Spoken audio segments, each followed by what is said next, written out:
Thank you all very much for coming in person and those of you that are online. So this is a hybrid event. And somehow we have some people that know how to manage it, or at least they claim to. We'll see how we do. But the mere fact that we are meeting in person at all is actually momentous here. At PERI, if you walk up and down the hallways, you see we've had a lot of wonderful events, but we haven't in 2 years. So it's really, really nice to be able to get back to having events here among everybody. And in particular, it's great to be able to do it for such an outstanding project. So we're going to hear today about this critically important book, On the Trail of Capital Flight from Africa, edited by our colleagues, Jim Boyce and Leonce and Ndikumana. And we will also hear, we'll hear from both Leonce and Jim and Melvin Ayogu, as well as one of the co-authors, as well as two discussants, our own Jayati Ghosh, who I hope you're awake. It's what, 1 a.m. in India right now. So I'm not surprised that she's up and ready to do it. And then we have our other speaker who is on a video. So that's Patrick Bond. So and then the Q&A, we will somehow negotiate between people here in person and people online. I'm sure we're going to make it all work. I just want to make a couple of quick comments. This book is an outstanding contribution. It's been a work that Jim and Leonce and the colleagues have been working on for several years. So this is one of several publications, but it really captures a lot of the critical issues that they've been working on and developing for some time. It so happens that the project is extremely timely right now. We have evidence for that because Jim and Leonce just this past week published 2 op-eds, one in Politico and one in The Hill.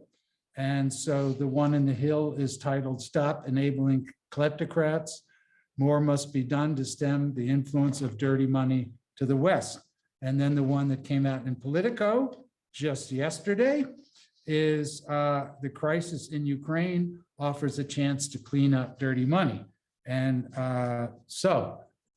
this issue is literally in the headlines right now.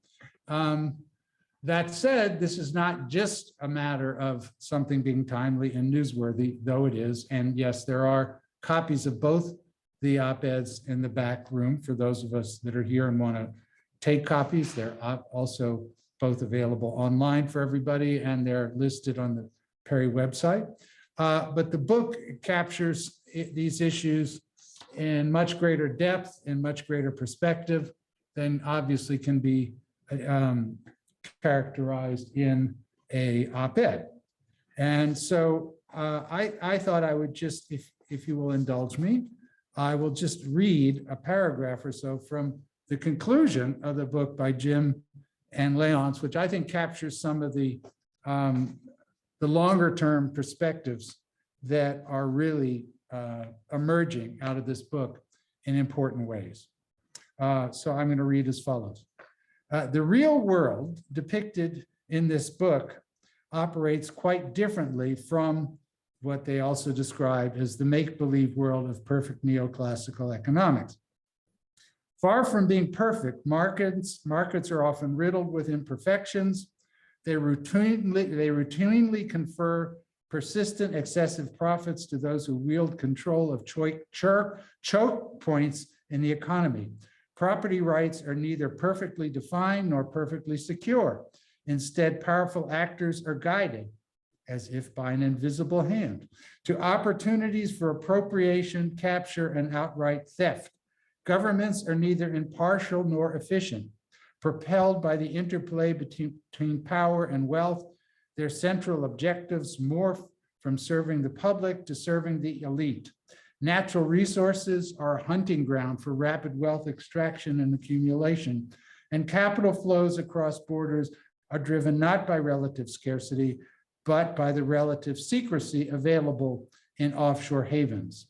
In this all too real world, capital flight from Africa and other, quote, poor countries across the world, more accurately, countries most of whose people are desperately poor, comes as no surprise. It is not ironic, simply cruel. The scale of capital flight from Africa is often large relative to the size of African economies. Measures of its overall magnitude derived from forensic analysis of balance of payments and international trade statistics indicate that outflows from Angola, Cote d'Ivoire, and South Africa, for example, represent 3.3 to 5.3% of national income. And that cumulative capital flight greatly exceeds their total stock of external debt. So as Jim, Leonce, and the co-authors demonstrate, Africa is financing capital outflows to the rest of the world. So you can see that this is a critically important project for understanding development issues in Africa more broadly, and for understanding what we need to do to control this egregious phenomenon in the world. So with that, our plan is that Leonce is going to speak first. Leonce will give an overview of the research findings. Then Melvin Ayogu will speak about his research in the book. Jim will then talk about policy issues, what is to be done. And then we'll have comments from Jayati and Patrick Bond. So, Leonce.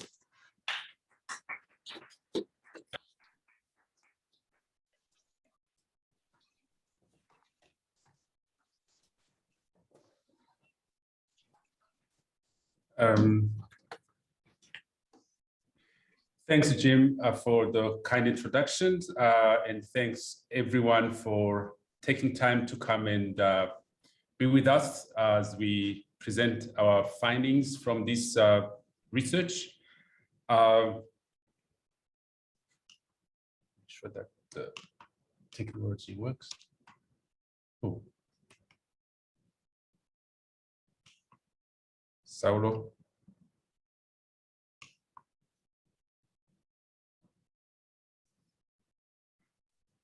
Okay, hold on. Okay, right. So, but first of all, before I do that, I want to recognize our collaborators who have worked on this project for, the first time we met on this project was in 2016. That's when it was born. So anybody who is hoping to write a book in 6 months, good luck. It has been quite an adventure, but very insightful working with these colleagues. Adam is our own from this department. He's defending his dissertation on April 1st. Then Melvin is going to talk on Zoom. Then Jim Boyce is there. John Mercard is a development economist, but also a journalist in France. And Carmen is from this department, recently graduated. She's now at the IMF. And Leonce is standing here. And Nick is in Germany. He's a journalist, investigative journalist, one of the best in the world. He worked on the case of Angola. I want to recognize our sponsors, starting with the Open Society Foundations in New York, which provided the bulk of the funding, and then the FES in Berlin, which provided the funds for meetings and conferences and travel.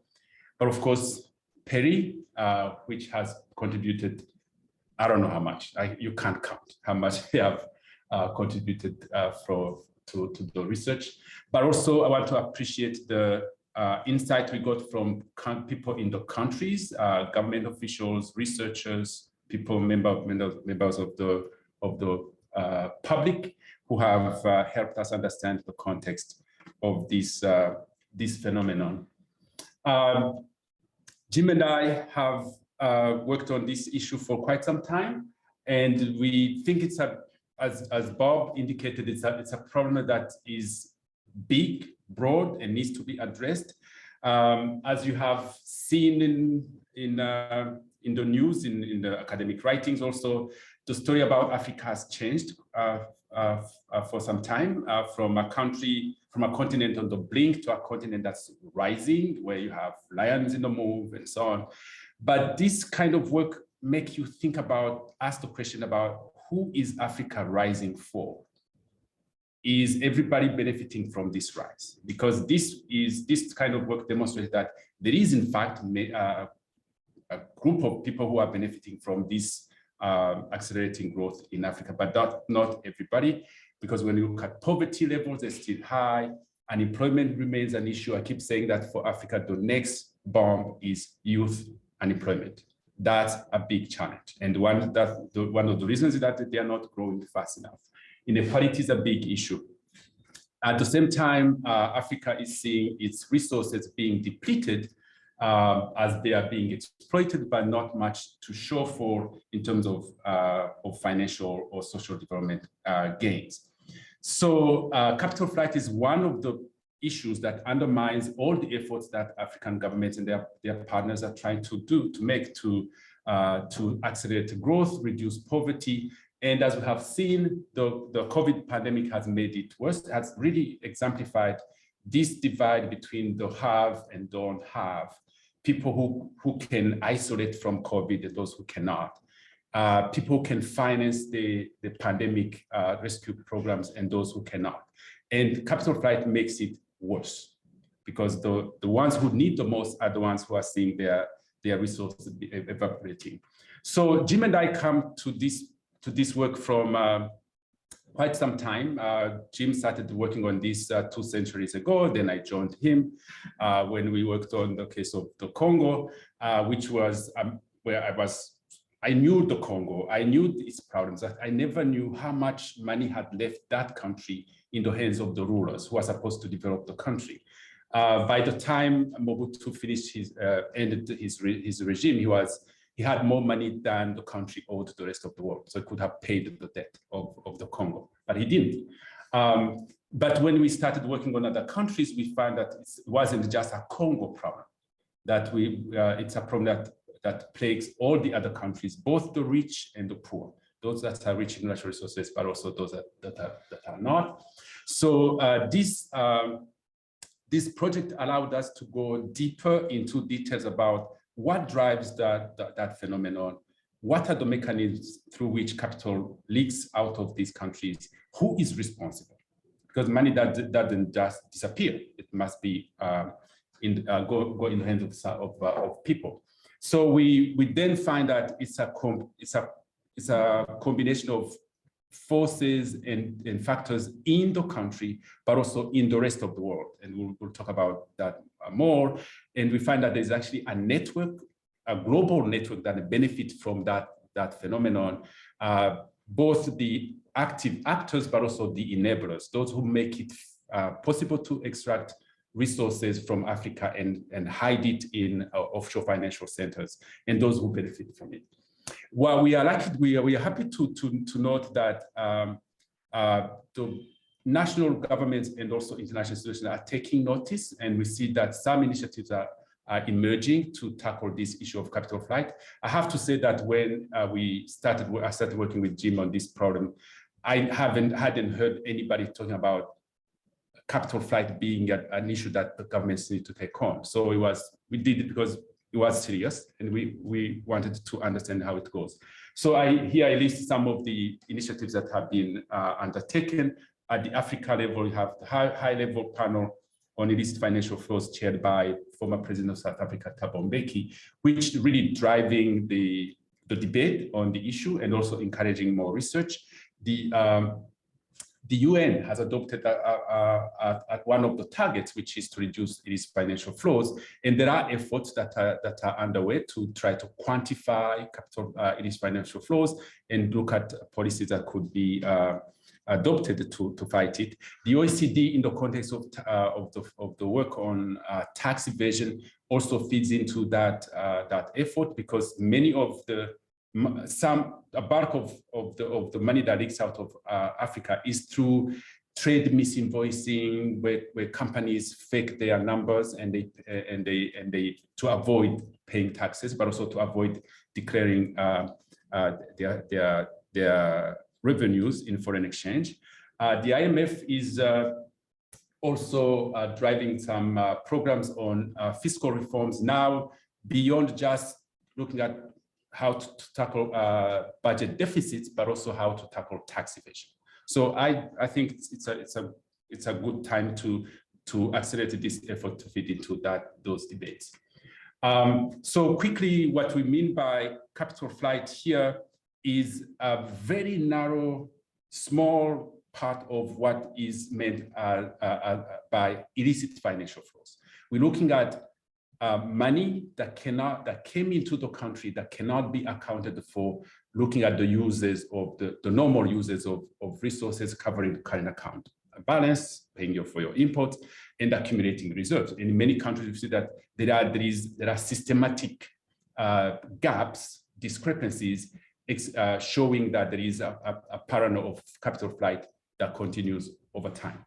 But then when money leaves the countries, it doesn't disappear. It's invested in various forms, and those who expropriated the money, exported it abroad, benefit by accumulating interest offshore, in offshore financial centers through bank accounts, but also in real estate, fancy object of value, and then which means that basically Africa is losing multiple times the amount of money that left the country, because that money could have been invested in infrastructure, in schools, in hospitals. So why do we care about capital flight? From the Africa perspective, the economies suffer several harms. One is that the resources are being drained, even as countries need to invest more in infrastructure to grow faster. So it's a net loss to African countries, but also it really deepens inequality, because those who benefit from these outflows are the people who are already on the top of the ladder. So they get wealthier, and those at the bottom get more miserable, because the resources that could have been used to provide for schooling and education and health are being depleted. So it widens inequality. And in fact, we think that normal measures of inequality that looks at income are underestimated the extent of inequality. If you could add the fact that those who are on the top already also have money we are not counting, then the gap will be even higher. But for destination countries also, there are concerns that are being raised about how these illicit outflows undermine those economies. An example that we describe in the book is the fact that these illicit financial flows finance real estate transactions. For example, in our chapter, we have numbers that show that a large majority of the real estate transactions, say in New York, are made on accounts of people or agents who are not in the US, okay? They are settled outside of the US.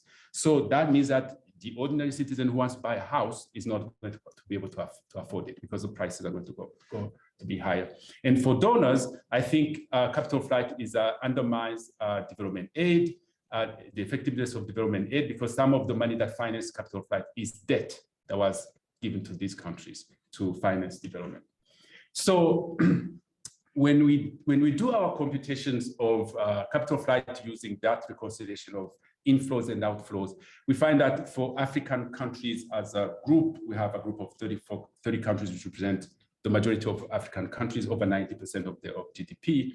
They have lost, over the past 4 or 5 decades, over $2 trillion I don't know how big that number is, but to give you a sense, that's bigger. That's almost the size of the combined GDPs of sub-Saharan African countries.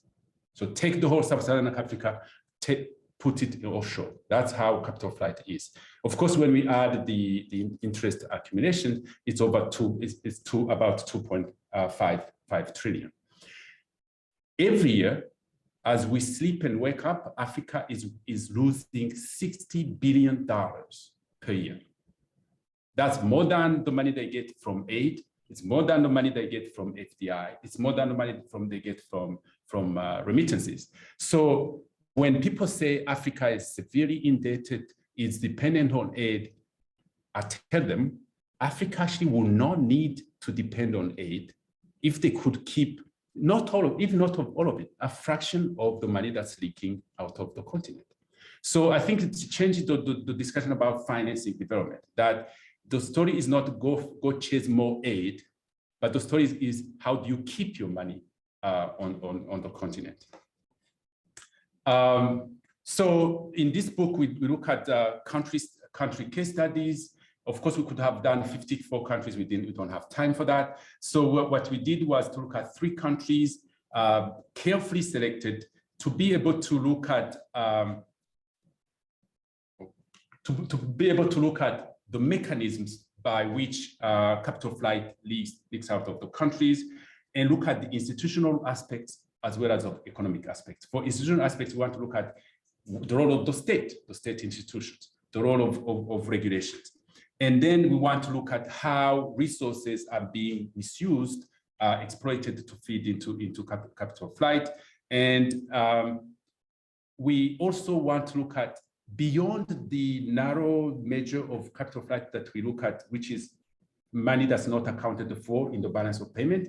We see a lot of money also leaving African countries, which is legal, but very, very questionable. I'll give the example of Angola in a couple of slides, where yes, it's registered, but you wonder how can you justify that? So the 3 countries are quite interesting in the sense that they have features that expose them to capital flight. In the case of Angola, it's a very rich country in oil, but if you live in Angola as a regular citizen, you have a hard time affording anything in Rwanda. It's very expensive because the oil money is there, but it belongs to the top elite. In the case of Cote d'Ivoire, it's one of the richest exporters of cocoa, but the cocoa farmers are very poor because the cocoa benefits to the traders and international corporations. South Africa is one of the probably the most industrialized country in Africa, has as many resources as you can think of, but is still facing serious development problem, and the top one is inequality. In fact, it's often branded as the most unequal country in the world. If you look at Gini, it will be one of the highest. I think the real inequality is even more. So in the case of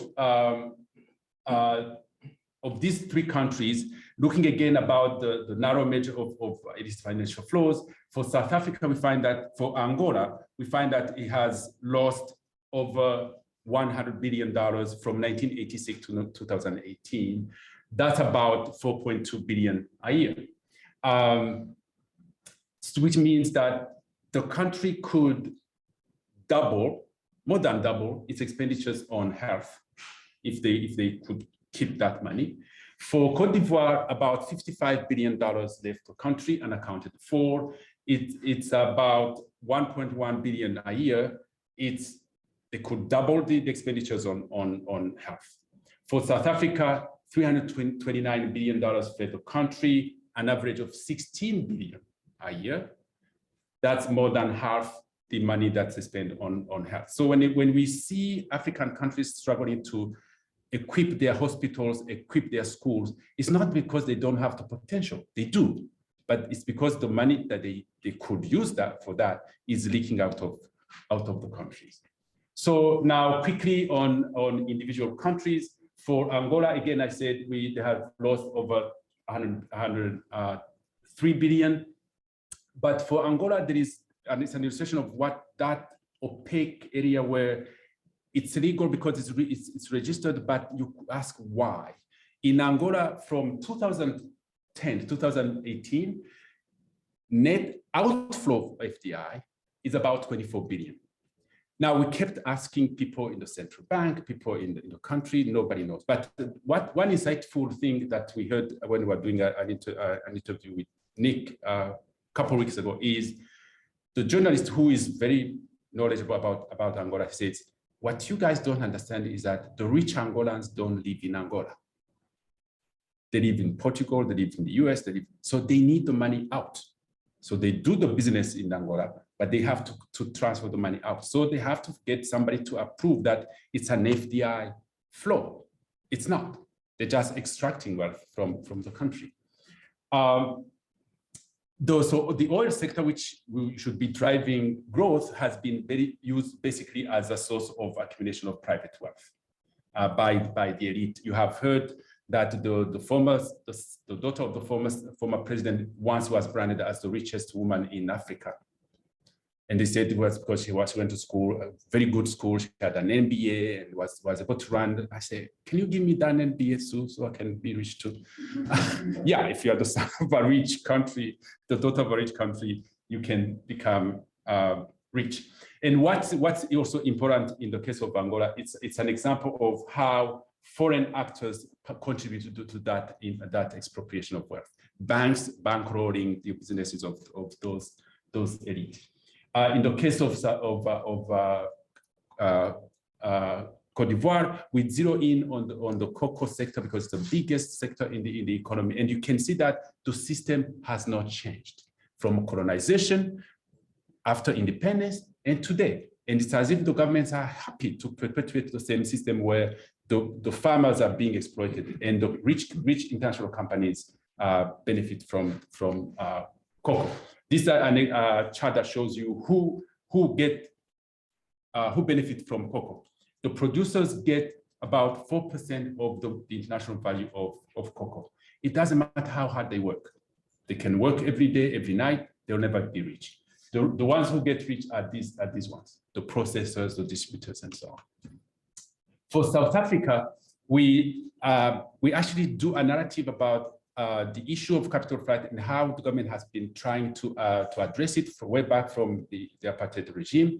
And we find that the normal economic policies of liberalization have not worked. Tax amnesties have not worked. Because how can an elite that's embezzling a country itself initiate a strategy for stopping the plunder? Our colleague, Patrick, who is going to speak, gave an expression, said an expression last time, which really exemplifies it. He talked about the fact that the public sector elite politicians collude with the private sector elite to plunder the resources of the country. So instead of, normally when we say PPP, we understand private-public partnership. No, public-private plundering of resources. That's what it is. So here we have been able to identify people who are involved. It's a labyrinth. You can't even figure out what it is. But you can see that it includes both domestic agents, politicians, connected individuals. We profiled the case of the Gupta family, corporations, domestic banks, and foreign banks, all colluding to plunder the country's resources. At the same time, you find that the state enterprises are failing.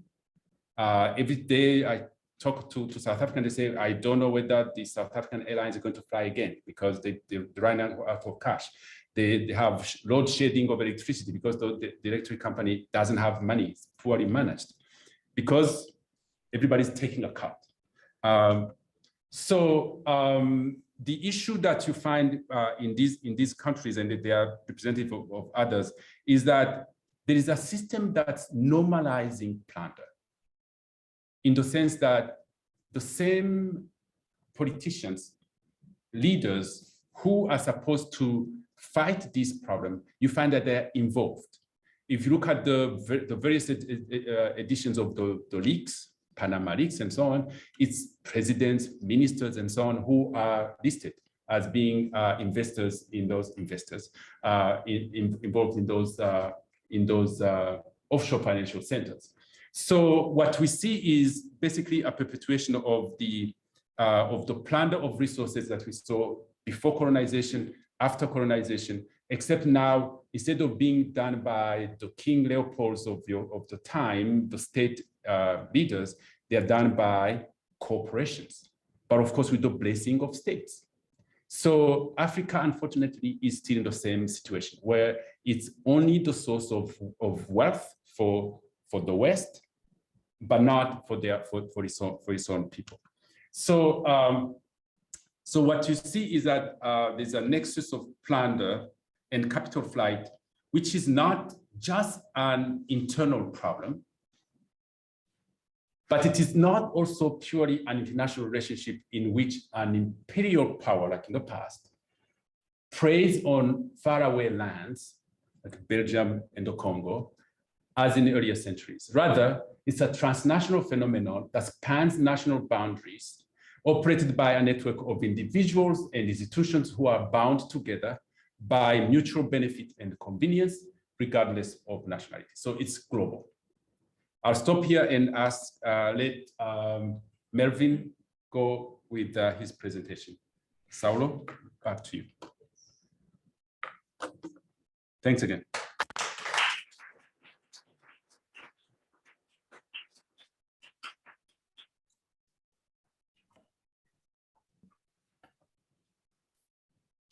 Hello.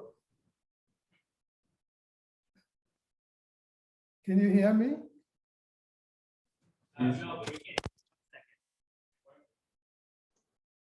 Yes, we can. Okay, thank you. All right. Good afternoon, everybody, and good evening to those listening, calling in from India and Africa and the rest of the world.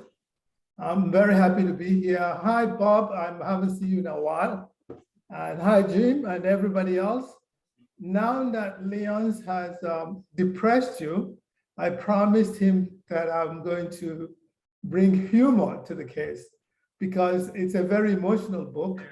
And for 6 years, I've been depressed, miserable, and I've decided today that I'm going to take my revenge. I'm going to come at it from a humorous point of view, because that's the only way you can survive the type of emotional roller coaster that is the book. At one point, you can either be disgusted, angered, find it comical, or even diabolical in the things that happen. And in my chapter, I try to actually see if there's anything the state, actually Africans, can do if they realize that capital flight was very pernicious to development. But the stories that came out as I started the research was difficult. In fact, they were outright ridiculous. And so the only way I could rationalize it is to give you two examples this afternoon. And hopefully those examples will prompt those who haven't read the book to read the book. One of the examples demonstrates the role of both domestic, many within the Africa region, and international enablers and takers. Sometimes the enablers and the takers are the same people. Because as Bob Pollin said in his introduction, people have realized that it's easy to first you capture the state and then you use the state to plunder the resources. So the ghostbuster becomes the ghost and there's nothing you can do. It's like, I'm gonna call the police, and he says, I'm the police. So what are you gonna do? This is essentially what happens. Even the international agencies who are supposed to be the external agent of restraint are complicit in what is happening. And I'll give you an example of that with regard to the story about Ivory Coast and the cocoa trade and trying to do forensic accounting, as Leon said, using the balance of payments and international accounting records, the mirror trade statistics, as it's called, and the confusion and the headache that arises from doing that. All I can think of is this clip I'm going to play for you now. And after I've played the clip for you, hopefully you can read the book and find out the details of what I'm talking about. Why it's the case that Ivory Coast would say we've exported 30% of our cocoa to Netherlands. And Netherlands says we didn't see any cocoa. If we did, maybe it's probably 5%. And then other countries would say we bought lots of your cocoa, and Ivory Coast says we sold no cocoas to you. We don't have any records of that. So this clip I'm going to show you now reminds me of that kind of arithmetic, if you like, that this kind of thing seems comical, but it happens systematically in the international trade statistics. And yet people live with it. So bear with me, I'll show you this clip. And then the second example, of course, is on South Africa and sounds even more ridiculous than the first one I'm going to show you now.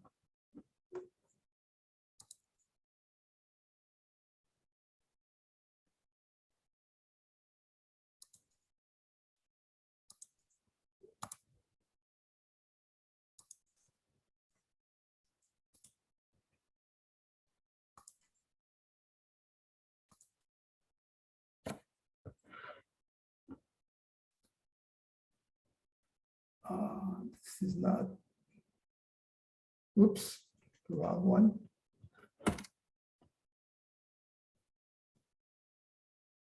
Sorry, this is not the wrong.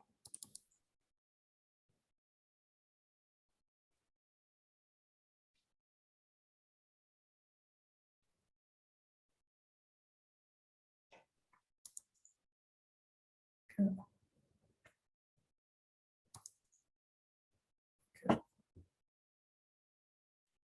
And 25% divided between the 5 of us. Yida, Crowbar, myself, Tom, and the baby. Can you hear the sound? Hello? Yes, Okay. we can hear you. All right, good. 5% divided between the 5 of us. Yida, Crowbar, myself, Tom, and the baby. That makes 5% for each one of us. Billy, you're cheating yourself. If there's 25% divided among the 5 of you, that's 14% apiece. Oh, no, listen, Pa. I wouldn't cheat you. You know I wouldn't. Now, look here. I'll show you. Let me rub this out here. And now, 25 divided by 5 is 5. You see, 5 won't go into 2, will it? No. But 5 goes into 25 5 times, you see? No, you're wrong, Billy. Now, I'm a pretty good mathematician. Now, 5 into 25, 5 won't go into 2, will it? No. But 5 goes into 5 once.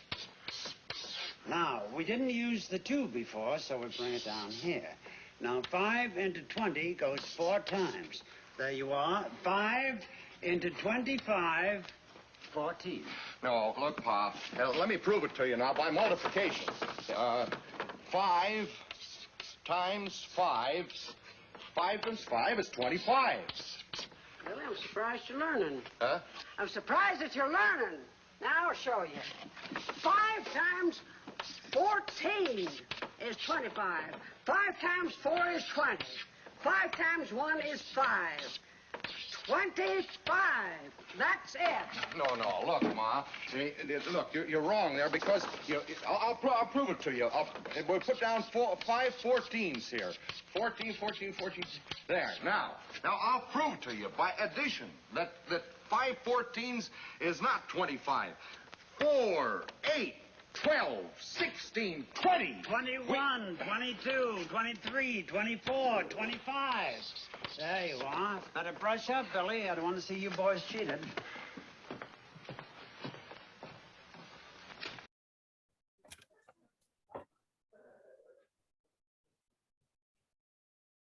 Okay, my point is that at least that interesting comedy on arithmetic has some logic, but the explanation from South Africa about how it accounts for its gold, it's even ridiculous. There is no logic to it at all.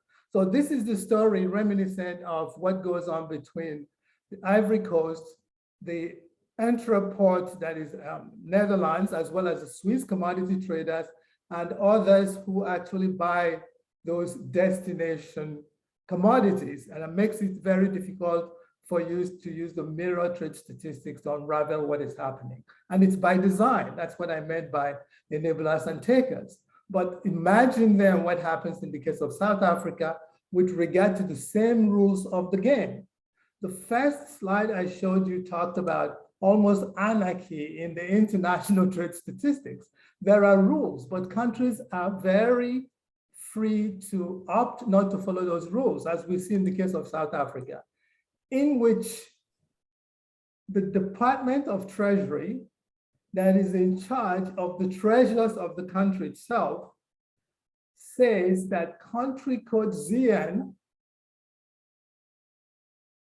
in the custom statistics is used to describe origin of goods is unknown.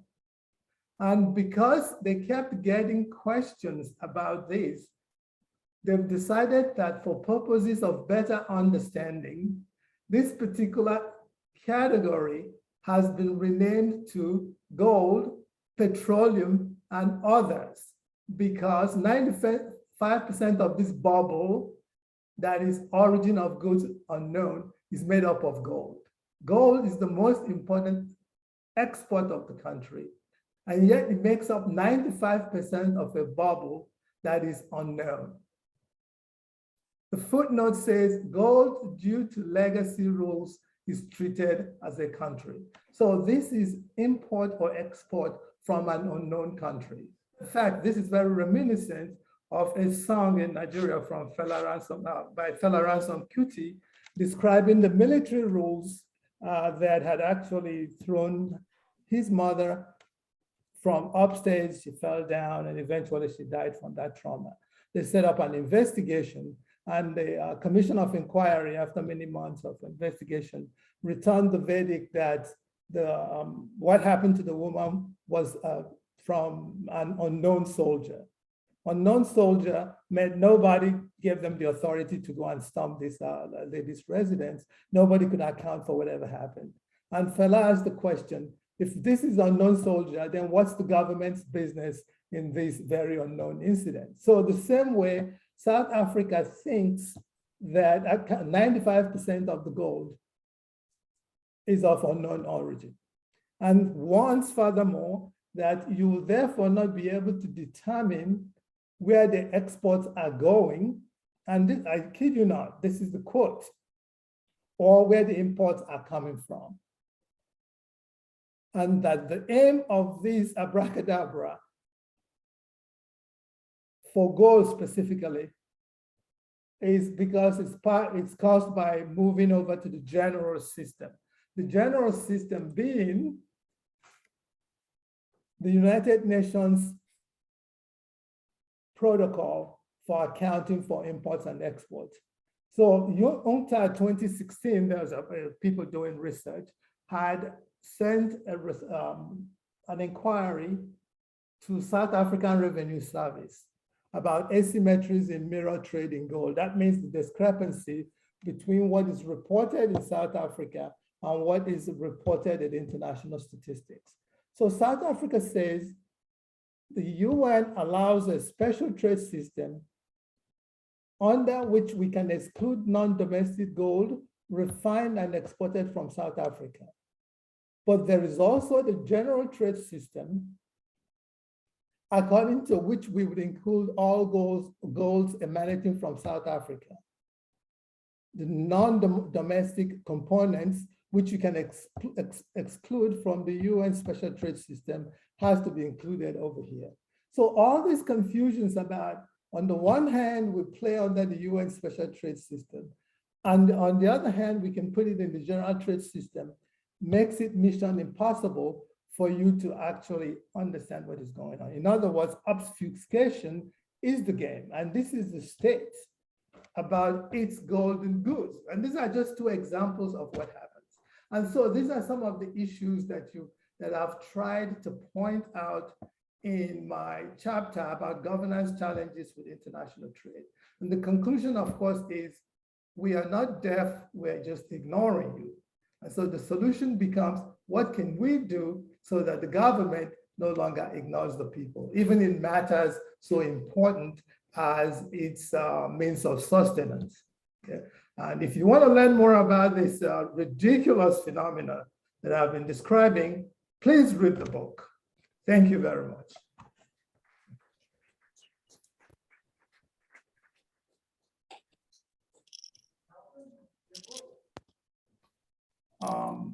I'm done. Good. Excellent. I'm done. That's it. Not what to say. Just read the book. Well, thank you all for coming, and those who are listening remotely, thank you for listening in. I want to return to a theme that has been really laced throughout the presentations before. Bob flagged at the very beginning, which is the transnational nature of this problem. It's all too easy to point the finger at African leaders, at kleptocratic rulers, and say, oh, those bad guys, look how they're damaging their own people and their own economies.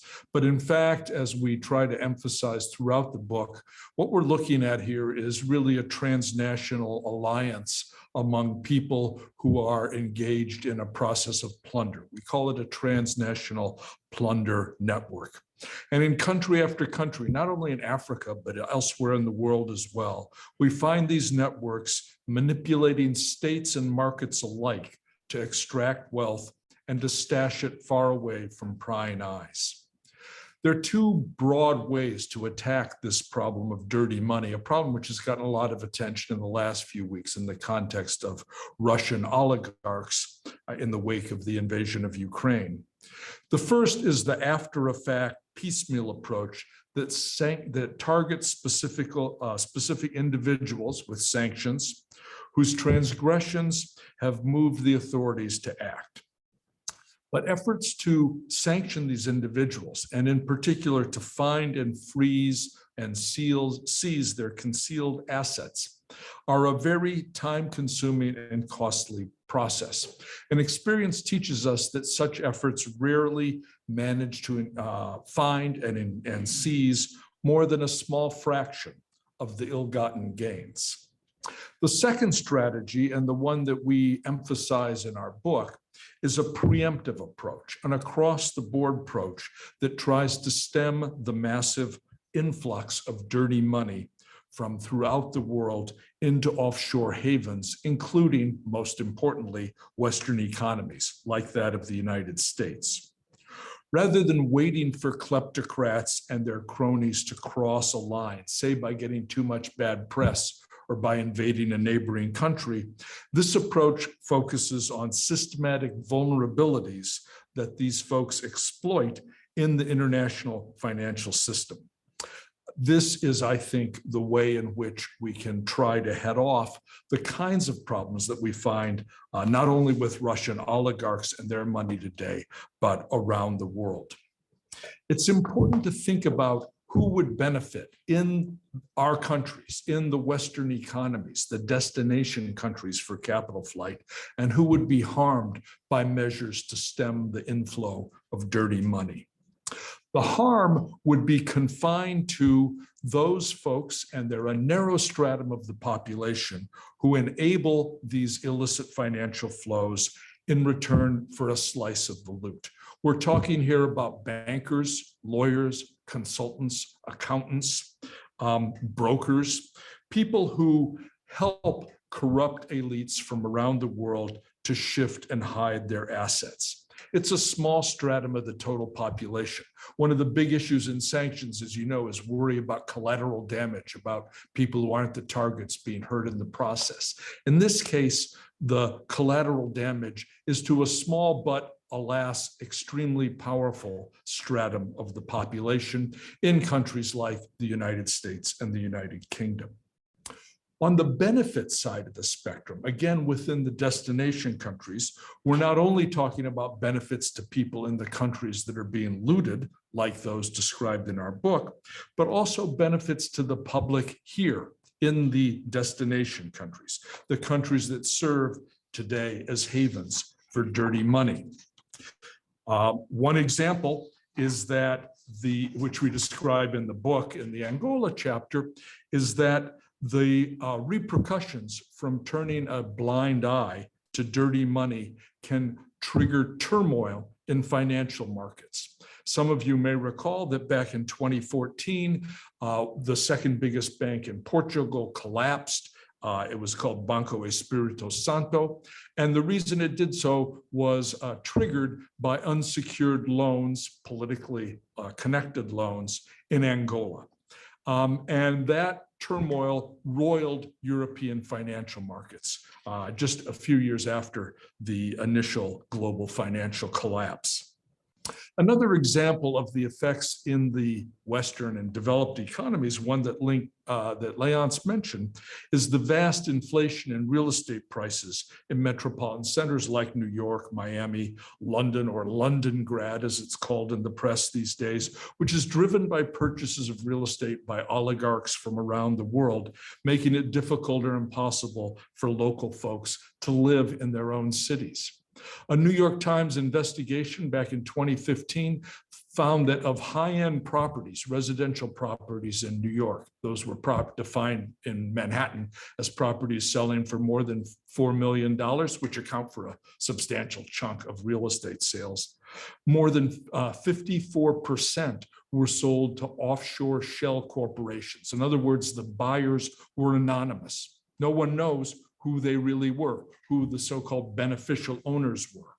The political ramifications of those kinds of sales began to get a lot of attention the following year after Donald Trump was rising to power, because among the firms selling to these offshore anonymous buyers were, of course, the Trump organization, and no one really knows what was received in return for the money that was paid for these properties.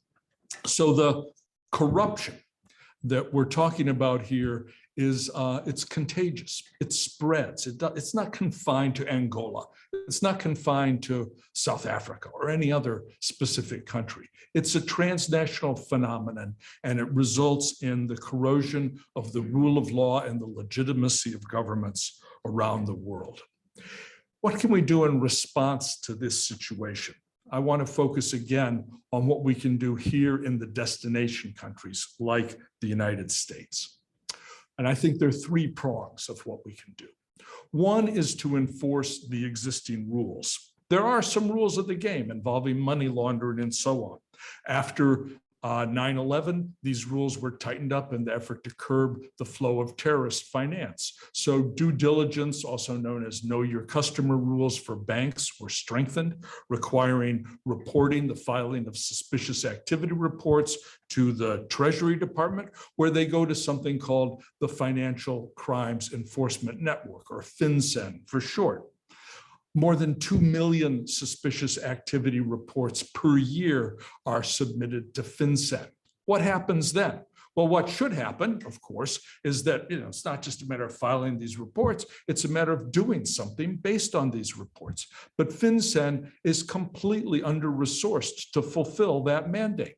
It has a total of 300 employees. That's less than the comparable financial investigation units in Canada or Australia, despite the fact that Canada and Australia have vastly smaller financial sectors than the United States. So what happens is the vast majority of these reports are filed and gather the digital equivalent of dust. And meanwhile, the banks, having discharged their responsibility under the law by filing their reports, are free to continue doing business with the questionable customers whose deposits or movements of money triggered the filing of the SAR, the Suspicious Activity Report.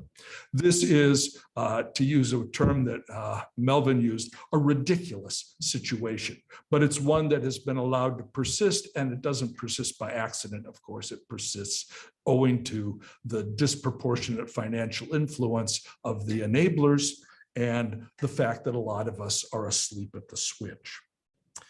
The second thing we can do is to try to close the loopholes. It's not just a matter of enforcing the existing rules. There are also huge loopholes in the existing rules.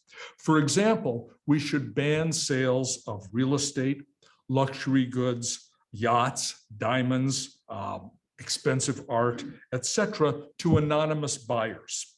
Ban the flow of anonymous money which is something that has been implemented to a limited extent with bank accounts now, but right after that legislation was passed in the Patriot Act after 9/11, Bush's Treasury Department made an exemption for all these sectors. It also exempted hedge funds, private equity funds, trusts. These things are all exempted from due diligence, know your customer rules currently. There's an act before Congress now, it actually has bipartisan sponsorship, believe it or not, called the Enablers Act, that would close these loopholes, that would impose due diligence reporting requirements on these other sectors, like real estate brokers. And that is something that should definitely be passed. And then FinCEN, or whatever authorities are charged with enforcing these rules, should have the resources to act upon the reports that are filed. Similarly, in another incredible loophole, the US does not share information with other countries on bank deposits held by foreigners here in the United States, even though under FATCA, what's the acronym stand for? Foreign Account Tax Compliant Act, passed in 2010 in the United States. Other countries are required to report to the US, to the IRS, on bank account holdings by US citizens in their banks. So it's a brazen double standard. Now, the passage of FATCA was followed a few years later, finally, by the OECD launching something called the Common Reporting Standard, which provides for automatic exchange of financial information amongst the signatory countries that kind of builds on FATCA and, in fact, extends it a bit further in terms of its coverage. However, all of our European allies have signed on to the Common Reporting Standard, as have many other countries around the world. They all share this information now in an effort to crack bank secrecy. Guess what country, what important country never signed on to the Common Reporting Standard? You got it, the United States. It made the United States one of the biggest offshore tax havens in the entire world. An international group that Leonce and I have worked with for years called the Tax Justice Network publishes something annually called a Financial Secrecy Index. The US is now ranked number 2 in the latest edition, I believe, behind the Cayman Islands. That's something we need to remedy. That, again, involves closing a loophole. Mentioning trusts, I would be remiss if I didn't mention the extraordinary case of South Dakota, which has established itself as the most, let's say, open arms, that's sort of a euphemistic way to put it, destination for secret money. Rich people can establish secret trusts in South Dakota. Not only is the ownership of the trust secret, the existence of the trust is secret. They can open it and it's their own money. It's not like for my grandchildren or some other beneficiaries. No, people can have their own money in this trust. They can move money into it and out of it totally secretly. It's extraordinary. The South Dakota legislature has been, in the words of Oliver Bullough, who wrote about this in his book Moneyland, it's been so captured by the enablers that there's no chance the South Dakota legislature is going to change the situation. But the federal government could and should do so, and the Enabler Act would be a step in that direction. The third prong, and the last one I want to mention, which is actually threaded through the first two, is that we need to turn the focus on the enablers, those who aid and abet financial crime. Aiding and abetting crimes is itself a crime and ought to be prosecuted as such. The fines for malfeasance in this respect ought to be more than symbolic. They ought to be big enough to obliterate any financial incentives that financial institutions, real estate brokerages, et cetera, have to skirt the edge of the law. It should be more than, the fine should be more than an intermittent toll gate. They should be a deterrent. And for the individuals who are involved in these transactions, who knowingly aid and abet this criminal activity, the punishments should extend to them personally, not just fines to their corporations, jail terms for the people who commit these criminal acts. They should not be able to hide behind the corporate veil, let the firm pay the fine while they go off scot-free or take their golden parachute or whatever. The corporate veil is kind of like, conservatives talk about the nanny state. This is the private sector equivalent of the nanny state. This is the nanny corporation that protects its people even after they engage in outrageous behavior. So that's another piece of the puzzle. Let me close by going back to one thing, because so many of you are economists, many of my colleagues, some of our grad students, and I want to address these remarks to the economists. It's a sad fact, I think, that most economists have not paid a lot of attention to this phenomenon of plunder. That's partly, I think, because so many economists start from theory and then decide what they're going to pay attention to. And in neoclassical theory, as in the paragraph that Bob read from the conclusion of the book, plunder is basically ruled out by assumption. Property rights drop from the sky. It's kind of immaculate conception, and they're perfectly secure, they're perfectly defined, and people proceed to merrily maximize and optimize through exchange. That's the model, right? The idea that there's some other big economic activity going on that involves plunder, that involves seizing property, is just ruled out by assumption. Or maybe it's kind of like what Paul Samuelson once said when he put out his textbook and was asked about, rational behavior and the fact that, how can you say that somebody who gets addicted to heroin is acting rationally? He said, oh, that's not economic behavior. That's criminal behavior. If you want to study that, take sociology, right? Well, economists need to study this, right? Even though it's criminal behavior. And I have to say, even on the left end of the political spectrum, where many of us are located, this is a phenomenon that hasn't received as much attention as it should. Some of you will recall that Marx, in his magnum opus, Das Kapital, wrote about what he called the rosy dawn of primitive accumulation, better translated as original accumulation, where he described the plunder of Africa, Asia, and Latin America as a way in which capital was accumulated to finance the Industrial Revolution and the birth of capitalism as we know it. But after that historical episode had passed, the locus of struggle switched to the well-known contest between capital, labor, and the workplace over the division of the fruits of production.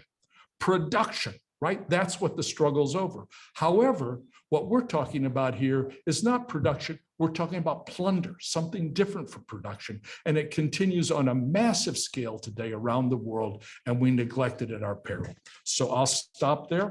And now I think we'll get comments. Oh, and I meant to, that's my last slide, our last slide. Okay, thank you all. Thank you, Jim. Okay, so Jayati, what time is it? Okay, thank you so much for inviting me to comment on this. This is such an important book. It is, I cannot actually underline how significant, how important, and how useful it is going to be for everybody in the world. And that there are so many different aspects that one could talk about, but I'm not really going to, and it's all been beautifully elaborated already by Leonce, Melvin, and Jim. So I'm not going to actually talk about what they've already said. I want to just focus on some of the issues that I think are absolutely critical, which are more really about the enablers. I'm taking off really from what Jim was saying.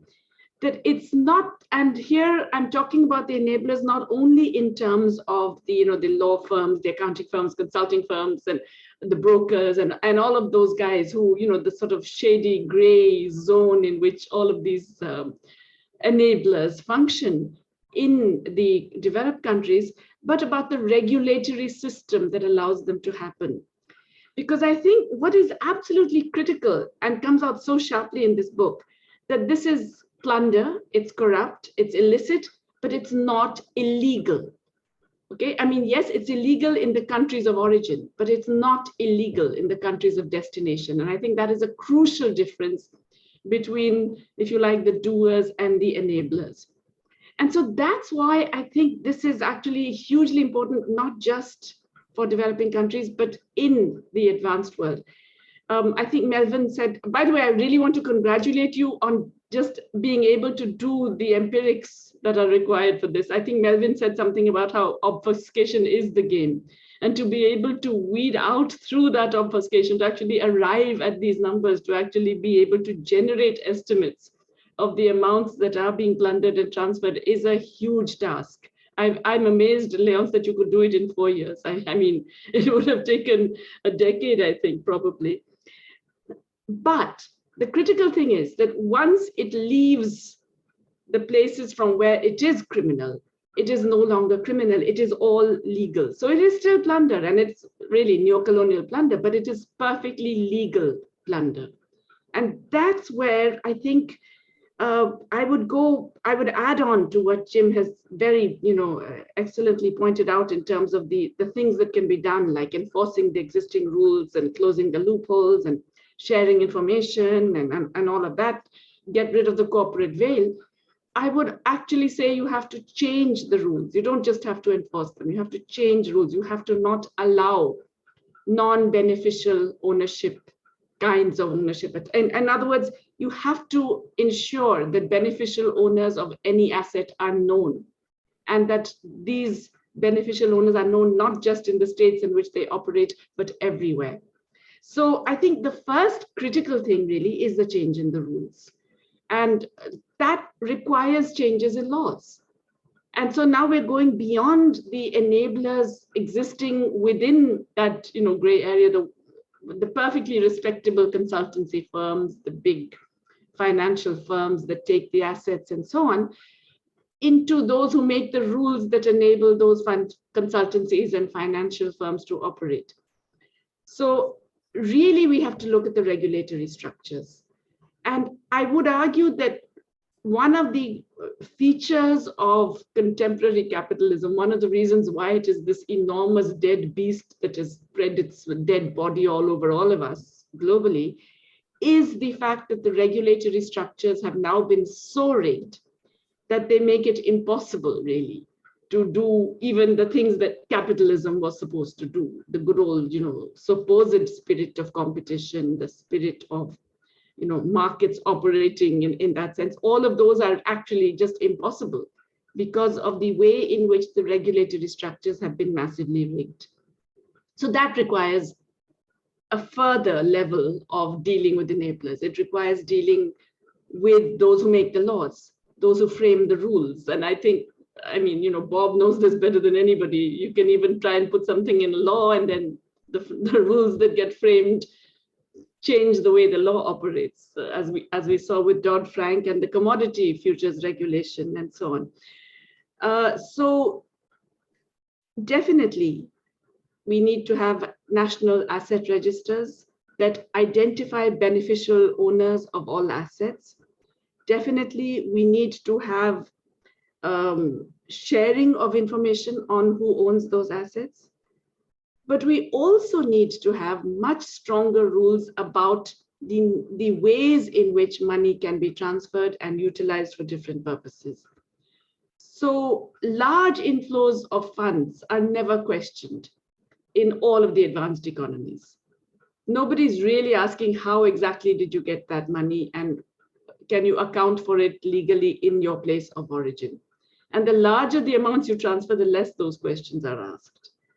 So the OECD Common Reporting Standard is definitely an advance, but it's an advance within those countries. It is not an advance for all of the developing world that is trying desperately to access the information that they do report amongst themselves. And part of it is because they don't ask those questions when there is money coming from typically the developing world. So I think we need to add rules, we need to add laws, we need to change that regulatory framework and structure. Because, and I think that's another very important point that Leonce made, there are these multiplier effects of these flows. It's not just the money that goes, it's not just, let's say, the 60 billion from Africa that is going every year. It's just the fact that that 60 billion then gets spent in a different location and generates multiplier effects there.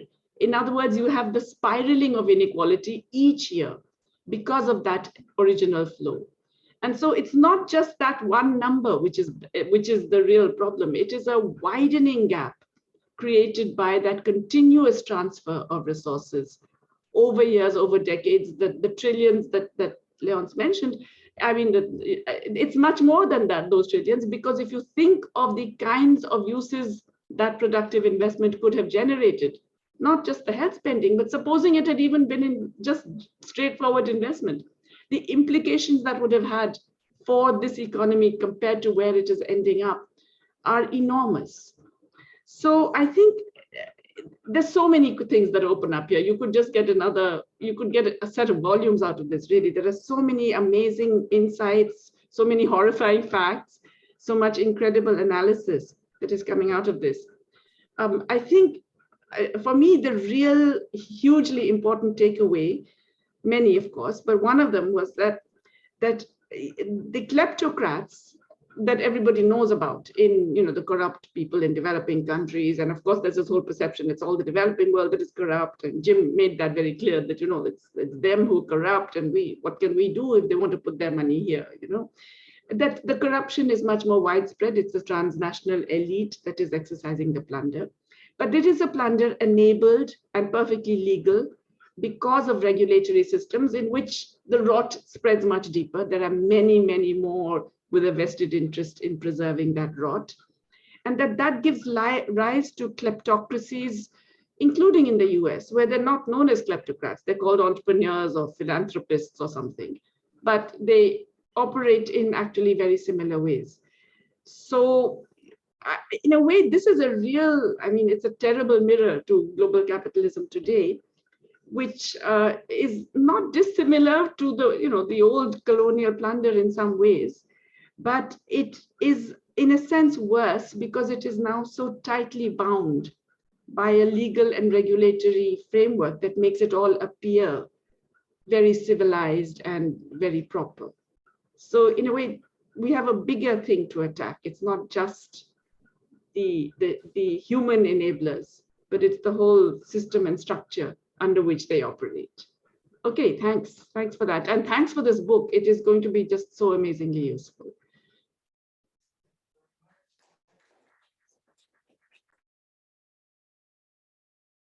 I'm done, okay?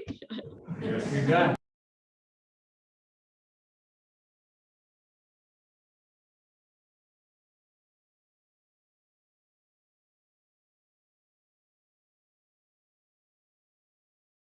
Very warm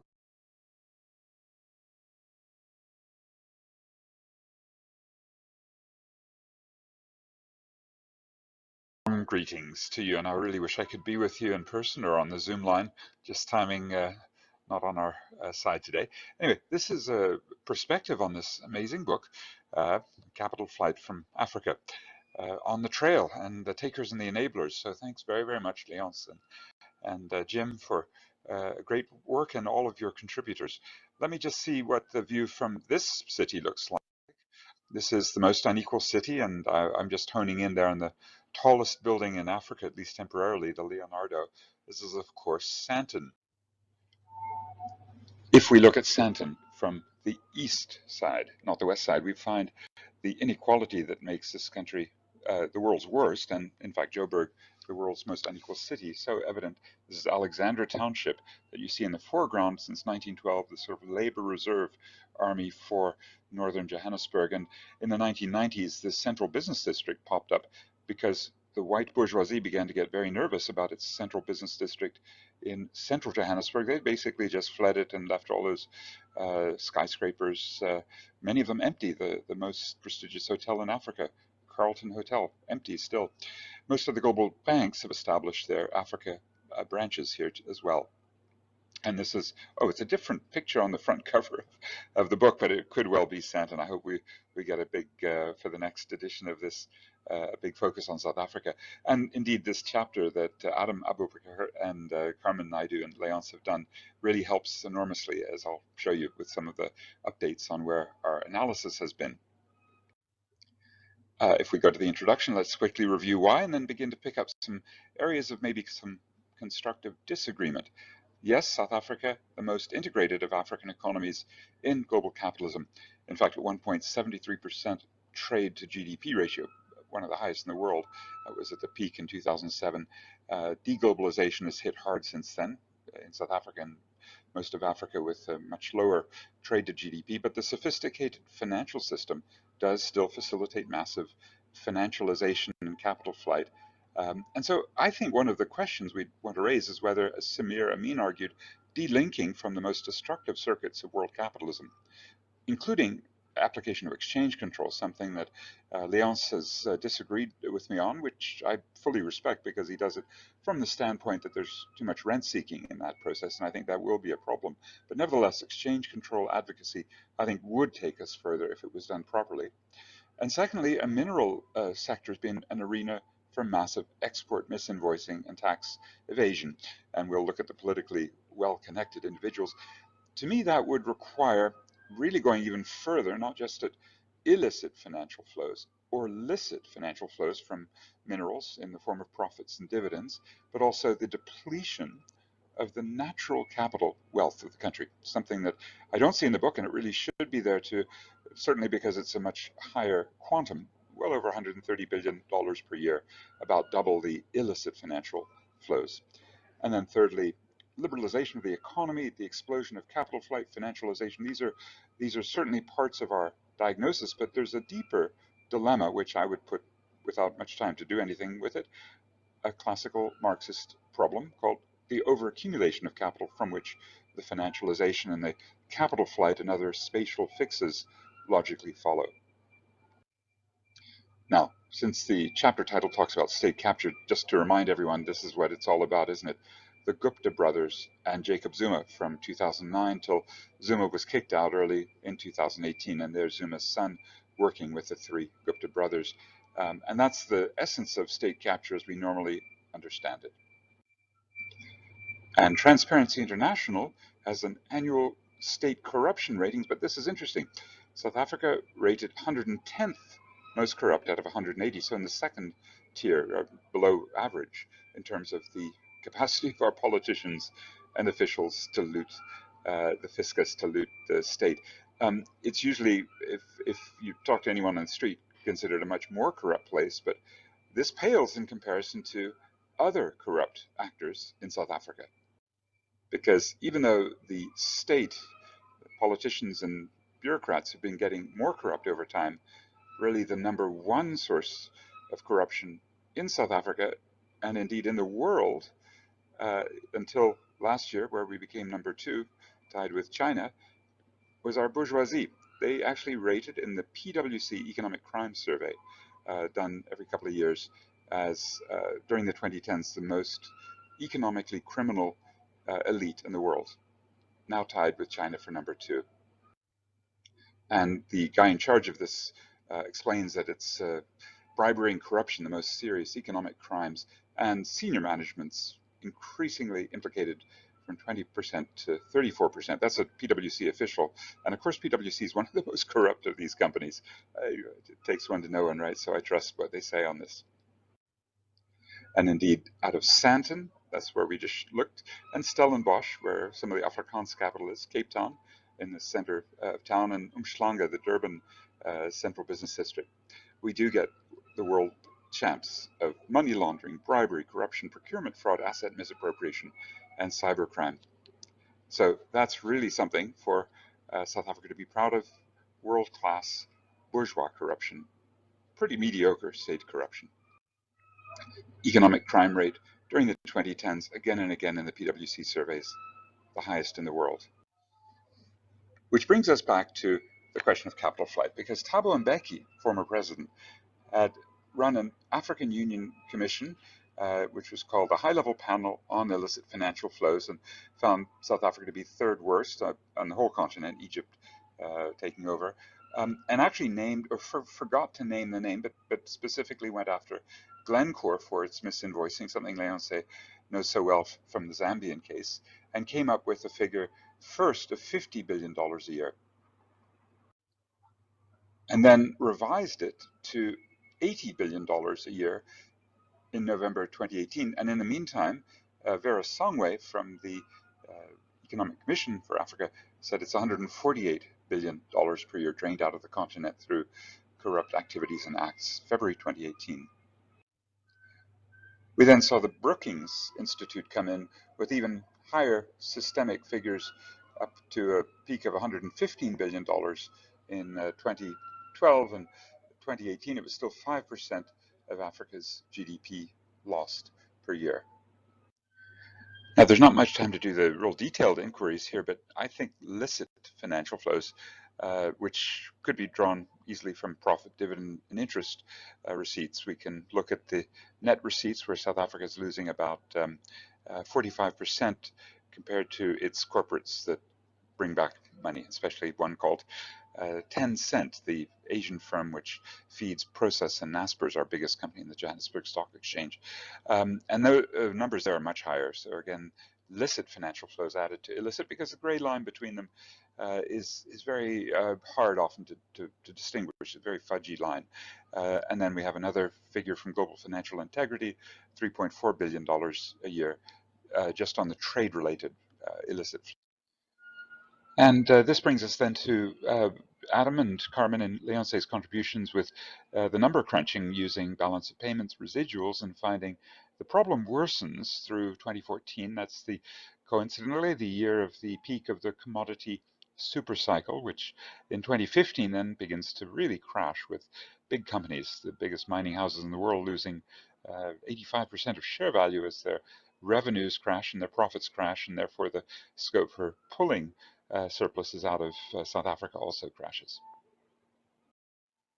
We can see some of these processes by looking at particular companies, and Sarah Bracking and Khadija Sharif did so with De Beers over an 8-year period, finding 2.8 billion in misinvoicing alone.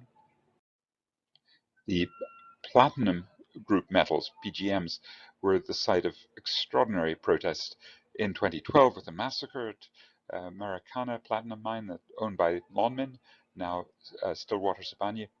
And then Amplats and Impala, the other two big ones, were caught in selling the PGM metals below market prices by the Alternative Information and Development Center, particularly during a struggle over wages in 2014.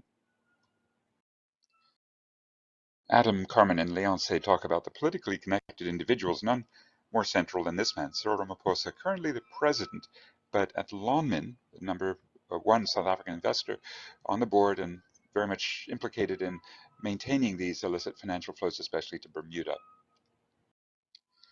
He did it as well as the chair of MTN, which is essentially Africa's largest company, a cell phone company that is notorious for illicit financial flows to Mauritius. And his own company, which is called Shanduka, until he fully divested only in 2016. But that company was notorious also for using the 0% tax site, the tax haven of Mauritius, along with plenty of other blue chip South African institutions, the big banks, insurance companies. Now, this is well known, and the money laundering measures were under a global spotlight when the Treasury's own Financial Intelligence Center in 2019 reported $25 billion, up to 7% of GDP, illicit financial flows, but couldn't really do anything about it. Corruption presents a problem. South African police statistics show lower rate. They don't investigate. They'd never convict. Lots of economic and investment frauds and scams in this wild west of Johannesburg.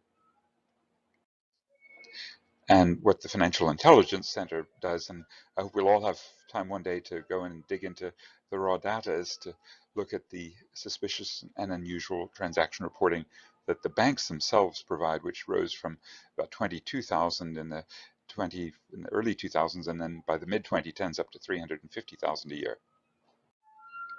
Proceeds of corruption, proceeds of criminal activities, commercial tax evasion are generally what are picked up by the banks when they report on these to the Financial Intelligence Center. And cryptocurrencies make this even worse, as our neighbors in Zimbabwe found when there was a coup, and the sort of speculative tendencies and the offshoring of wealth suddenly soared through the cryptocurrency vehicles. Banning them, as did China and a few other countries, might be the only way, because they're certainly very, very difficult to pin down and to regulate. Which brings us to another difficult to pin down and regulate process, which is the currency manipulation that 17 major commercial banks engaged in back in 2015, 16, 17. They were finally caught because some of the emails and WhatsApp chats were made public. And those implicated one of the major banks called Investec, which had already been delisting and going off to London, and plenty of other banks, Standard and Bank of America. They actually were given major fines in the West, but not in South Africa. And it's interesting to look at the names. You can sort of begin to get a sense of ethnicity just from names. You don't see very many African names, mostly white names on the key traders who were implicated in the WhatsApp chats in manipulating the South African rand. Reg Nkosi is one of our most valuable insiders. Without going into all the details of his explanation, it looks like we do have some good, let's say, civil society cops on the beat.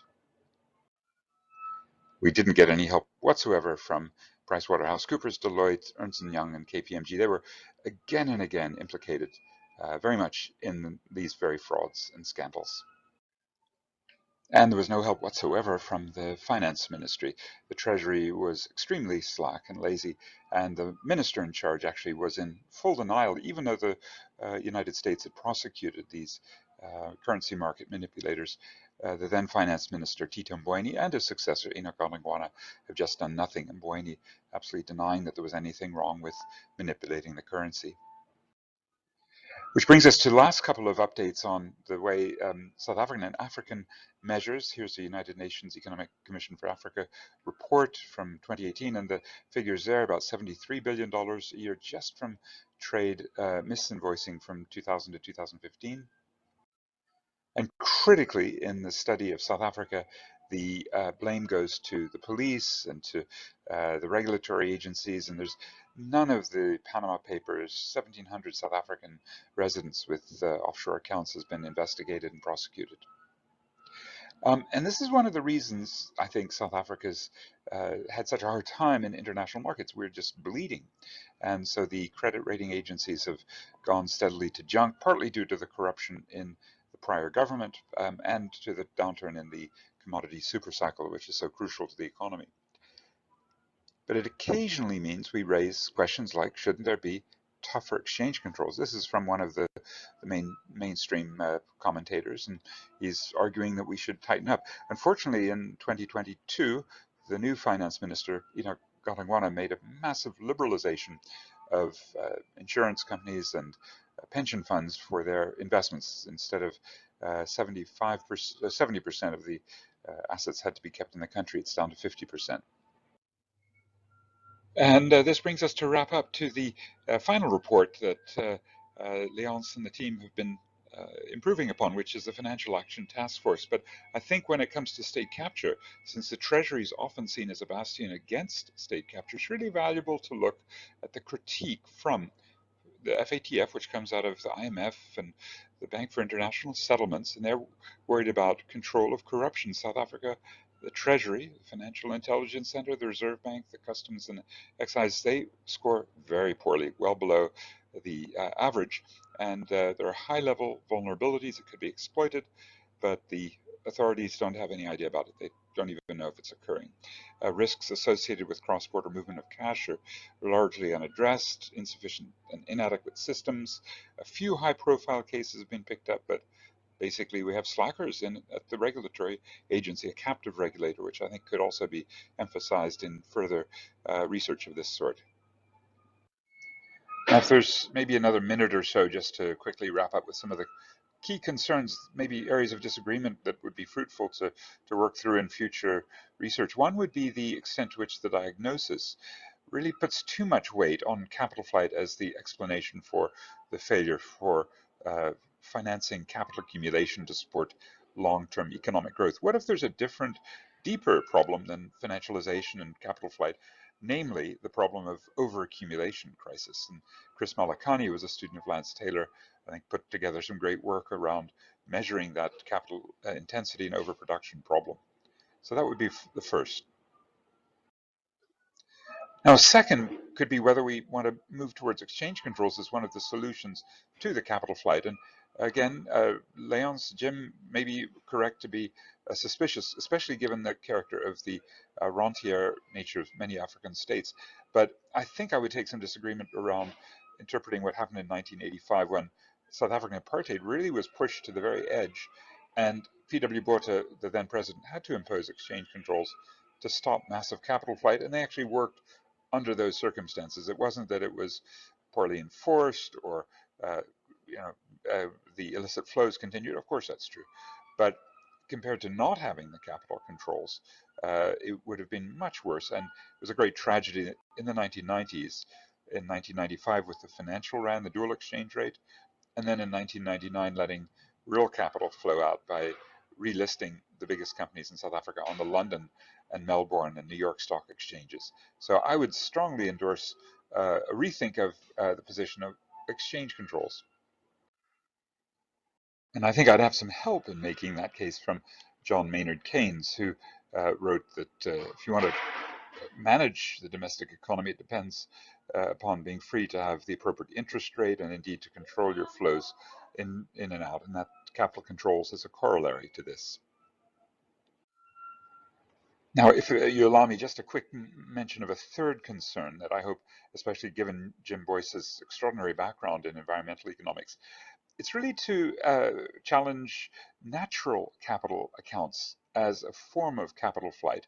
It's the natural wealth as it leaves the country. It's also the fact that GDP doesn't account for gender. It's all sorts of problems in our accounts that mean if you do, for example, an adjusted net savings, as even the World Bank's Changing Wealth of Nations does, then you've got some clear indications that Sub-Saharan Africa is losing some 3% of GDP on average the last 20 or so years, so over $100 billion a year through depletion of non-renewable resources. Really, we have to all work on that since it's unequal ecological exchange that helps explain imperialist surplus extraction. And the need for reparations on the environment is so explicit there. And finally, as well, with the pollution liability flight of multinationals in the extractive industries who especially are carbon intensive. Now, how bad is it in South Africa? According to the IMF, our implicit subsidies by not doing an effective carbon tax on emitters of greenhouse gases runs to $51 billion a year. Now, that's a conservative estimate. They put carbon pricing $60 a ton. It should be, I think, $3,000, the latest research suggests. And it seems to me that would be another area where we would very strongly say that the case for the North paying reparations to the South for the climate debt that's owed, including through pollution that occurs in Africa, like South Africa, that we can put on the accounts of multinational corporates in the extractive industries. We're long overdue, and if the IMF is outrunning us on that part of the capital flight, that is pollution liability flight, we've got to catch up fast. Look, all that said, I'm so happy to be part of your launch, and I really wish you congratulations to Leonce and Jim, and of course to Adam and Carmen as well, putting such hard work into this South Africa study. More power to you all. Let's keep it going and work out so that in future no more illicit financial flows, and perhaps we can cut down licit financial outflows and natural capital flows and pollution liability at the same time. Thanks, comrades, as we say in South Africa, amandla, away to.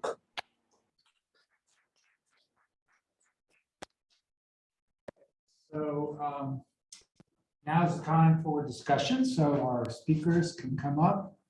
And I'm not clear, is Melvin still on? Yeah, it's still on. Melvin, you're still on? It should still be on. Can you check? Yes, I'm still on. Yes. Good. Yeah. So why don't we take a couple questions for people here, and then has people written in? What's that? Melvin already answered them? Okay. I like that. Well, we'll see if, it may be worth having, a broader discussion. But so what we'll do, I don't know, do you all want to respond to Jayati and Patrick first for a couple of minutes, or do you want to go directly to the questions? let's have the questions. People have Yes. been patient sitting for so long. Yeah. Yeah, okay, so, okay, yeah, sure thing. Can I just say real quick, you guys have to speak up so people can hear on Zoom. Thank you. Congratulations, Jim and Leonce. So my question was about the last slide, Leonce presented about imperialism and this translation thing. Now, the argument I got from that was imperialism is not the only problem. There are other problems. Now, if one can draw a parallel with colonialism, which has been mentioned, like plundering and all, there were domestic enablers even during colonial times, even within countries, the politics like India. But the problem was colonialism. It was not colonialism and the domestic enablers in the problem. So why not bring it down exactly to imperialism, which is the problem? Whether it's the like Jayati also said, like, it's not illegal in the countries, in the imperialist nations when you bring back the capital. So why not bring it down to imperialism like we can do for colonialism? And my second question is, I don't know, I'm sorry, I did not read the book. What is your understanding about the role of China, especially post-2000 in its relationship with Africa, and whether that in any sense is contributing to the capital flight? These were my two questions. Thank you. Yeah, Isabel. Yeah, first of all, congratulations. It's such an impressive piece of work, and I really think that it challenges us to rethink the way in which we perceive the question of development. So, congratulations. I have two questions. My first question is noting that in your data, you go back to 1970, at least for some countries. So, basically, you span the whole history of capital flight in some sense, and presumably there would have been different development regimes, different policy paradigms and so on across this time. So I'm wondering whether different attempts at achieving development, whether it's state-led or market-oriented or Washington consensus or whatever it is, made any difference for the phenomenon of capital flight. This is my first question. My second question is much more contemporaneous.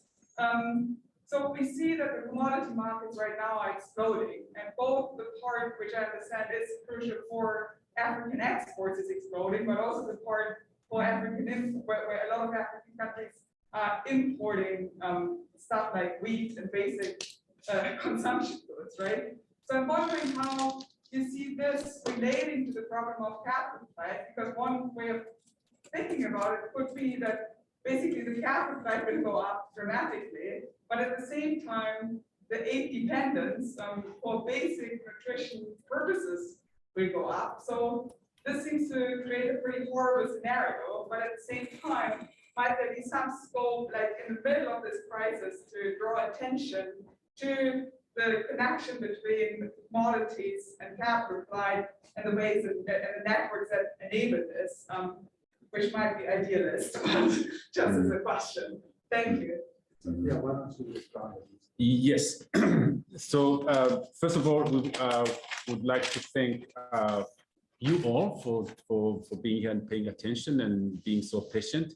But we also want to thank our two discussants who did an amazing job, Jayati and Patrick. Patrick is on the plane now; he's not listening to me. But Jayati is listening. She never sleeps, so she's waiting.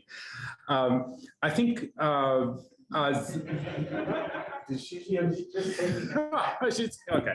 I think as Jayati has made it clear, which we also have mentioned in several parts of the book, is that by nature, illicit financial flows are illicit. They are in many aspects, they are even illegal. But there is a severe problem that the process, the phenomenon is being almost legalized, normalized by the fact that the regulations are failing.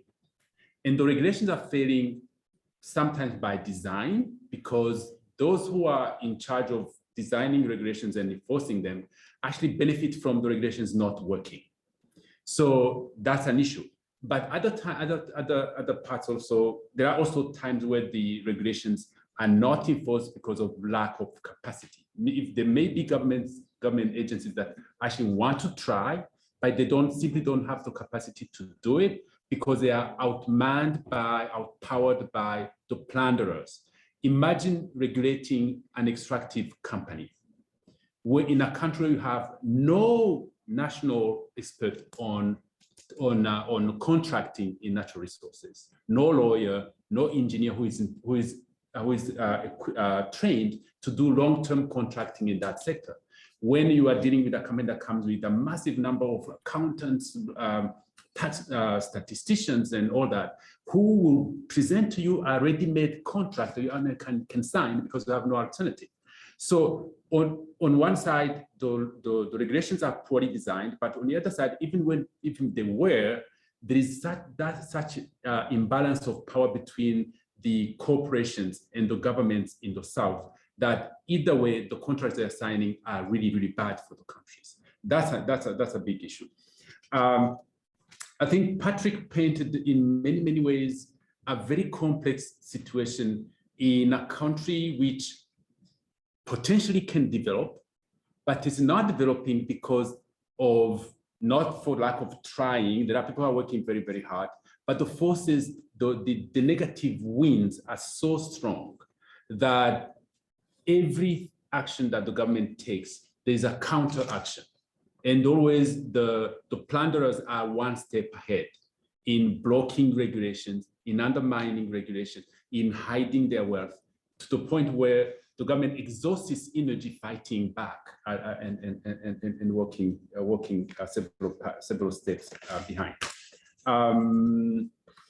Let me say one thing about then I'll let Chris, Jim respond about a very interesting question that Isabella raised, which is what has happened over time since we have seen changes in development regimes from the early independence, where it was mostly government-led.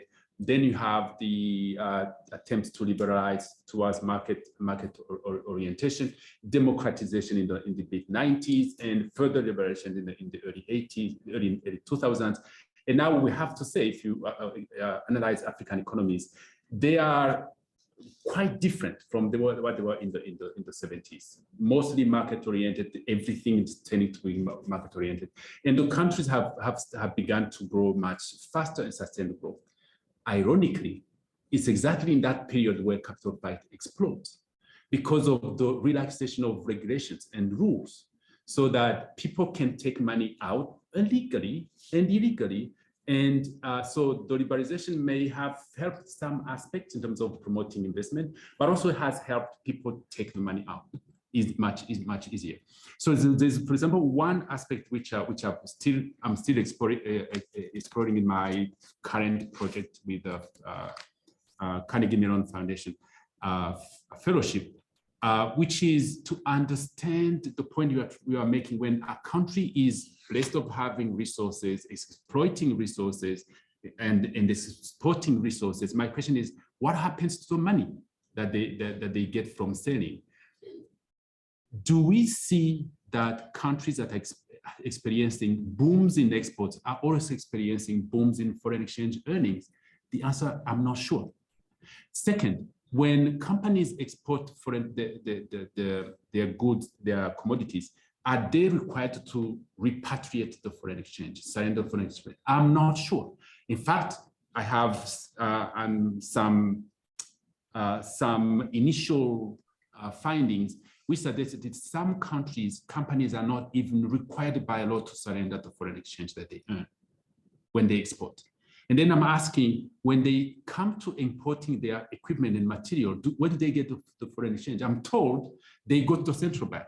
So you didn't give me your money when you exported, and you want me to give you the money to go buy the goods and services. I think it's a rigged system. Who said rigged? It's Jayati. The system is completely rigged against at the disadvantage of the poorly equipped African governments. Let me just respond quickly do a couple of other things that were mentioned. Patrick raised this question of whether exchange controls are really a viable part of the solution or not. And I think he was, I would draw an important distinction between the kinds of exchange controls we describe, particularly in the South Africa book, but elsewhere as well, which involve creating dual exchange rates where there's an overvalued rate which is protected and is accessible only to those who are adjudged to be worthy of accessing foreign exchange at that preferential rate, worthiness often being refracted through political connections, as opposed to the market rate. That's what exchange controls or dual exchange rate systems is about. And that's what we concluded didn't work very well and may have exacerbated the problem in many places. That's different from capital controls, what Keynes was talking about, and what I think really is what Patrick was referring to. And we're by no means averse to capital controls. It's ironic for those of you who know about international financial history that capital controls were allowed when the IMF was set up. Countries could have capital controls there where they were, where the IMF was tasked was trying to limit the extent to which exchange movements on the current account, payments for goods and services and so on, could be obstructed.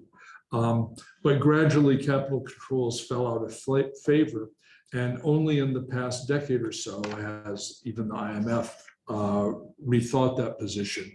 And now capital controls are regarded as a legitimate part of the toolkit, although mainly they've been deployed to manage inflows of foreign exchange, hot money inflows, which could destabilize an economy, as we've seen in some Latin American countries, rather than as a tool to manage outflows. But I think controls on outflows make a lot of sense, assuming, of course, that one can actually enforce them.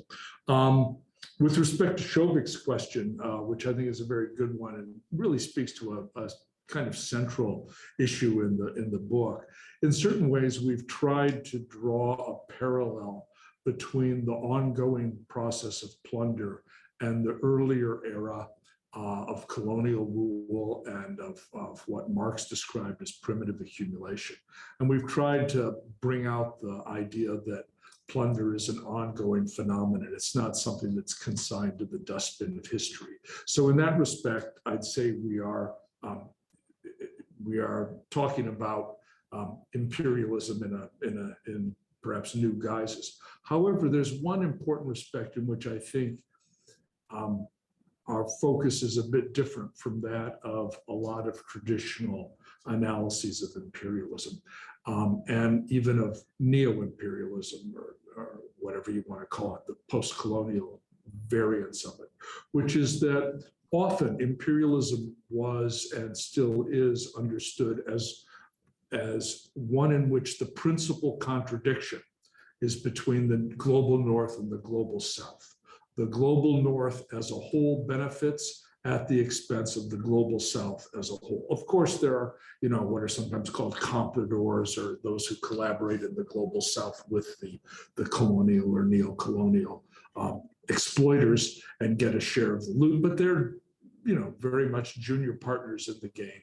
And to some extent, at least in some of these formulations, it's even believed that the benefits of exploiting the South trickle down to larger populations in the global North, for example, by financing the Industrial Revolution or what have you.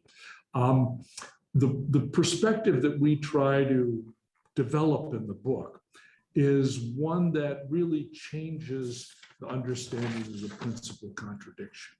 Not to be one that is geographically defined in terms of North and South, but rather to be one that's defined in terms of the tension between, that spans national boundaries, between what we describe as the transnational plunder networks, this fraction of the global elite that is engaged in these activities, and the public as a whole. around the world in North and South. That's why we're at pains to try to bring out ways in which normal people, ordinary people on both sides of the North-South divide find themselves experiencing hardships.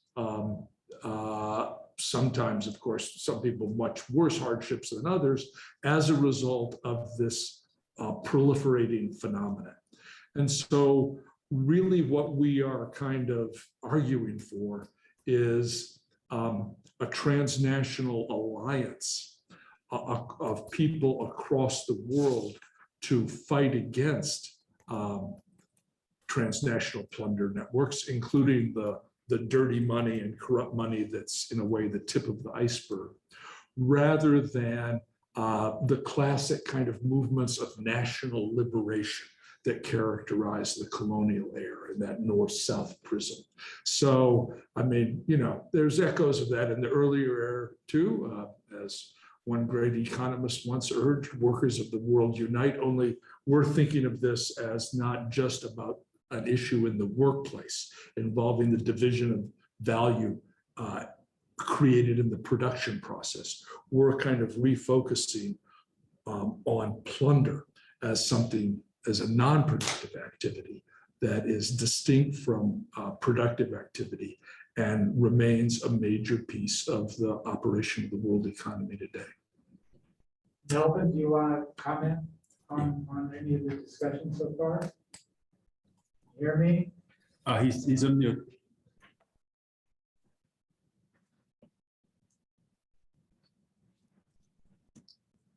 Hello? Yeah. Yes. Do you want to Yes. comment? Do you want to comment on the questions or the comments so far? Want to respond?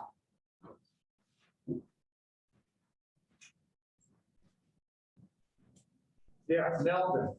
Yeah, what was the question? Sorry, I was busy responding to the charts about the probability. Go ahead of spillovers. Ask the question. I wasn't listening. Sorry. Lance, can you ask him because he can hear you? Oh, he can hear me. Yeah.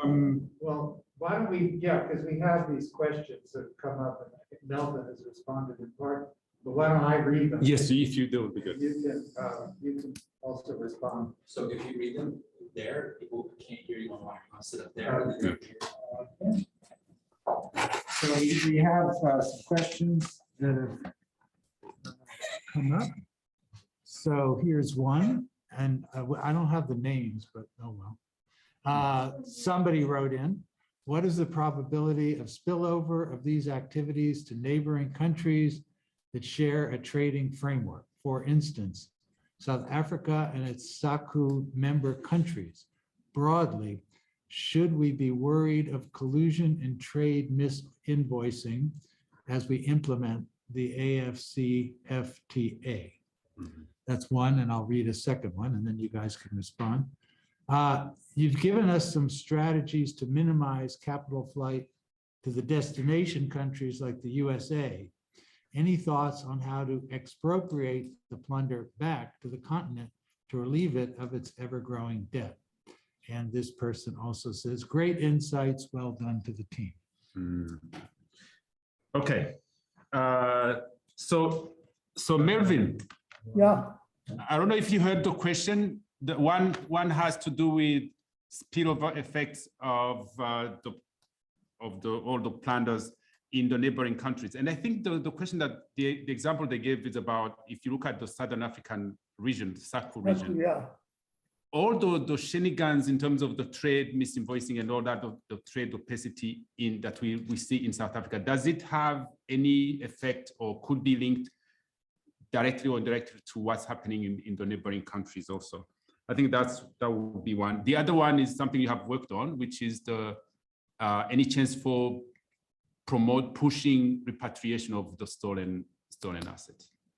Okay. Yeah, I've already responded to the first question, but I'll just remind them that the enablers and the takers, because in this case, some of these international players are both enablers and takers because of the sheer amount of financial power and influence they have. And I mentioned that, yes, there would be everywhere there is something to take of value, In the case of the Southern African region, beyond the South African Customs Union, the same suspects operating in Angola have a presence in Zimbabwe, in Zambia, and Dola, the copper region, in DRC, all the way to the Maputo port in Zambia, and off to China and the other destinations where the solid minerals go to. So it's always already happening. It's the same mining companies, you'll find them all over the place, including the BHP Billiton. It really, the potential is there. Whether it happens depends on the size of the flow and if it's worth it. Second, with regard to a return of stolen assets, again, this is a circumstance in which the internal politics sometimes trumps the ability to return money. Case in point being Mobutu's money. The Swiss had agreed to return that money to DRC, but the Mobutu's case was one of those double conviction requirements. He had to be convicted in DRC as well for the money to come home. But they delayed so much that statute of limitations ran out against that particular case, and the money is never coming back. So we know what to do, everybody knows what to do, but until, as Jim said, the political will has to be there domestically for these things to happen, which means that the civil society has to own the fight. We made that clear in the book, that there are several countries in Africa where the potential to repatriate the assets are very high, but it's not going to happen until the domestic actors take charge and join the fight with those few members of the government who are prepared to go along.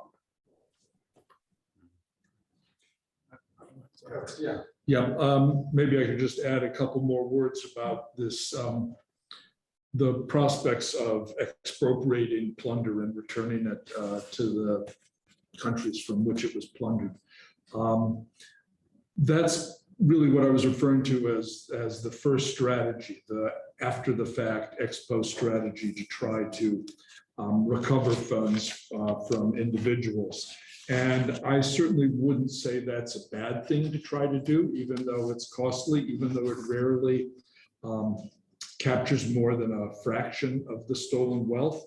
It's an important thing to do, partly because a fraction is better than nothing, partly because it potentially has something of a demonstration effect on others who are thinking about stealing funds.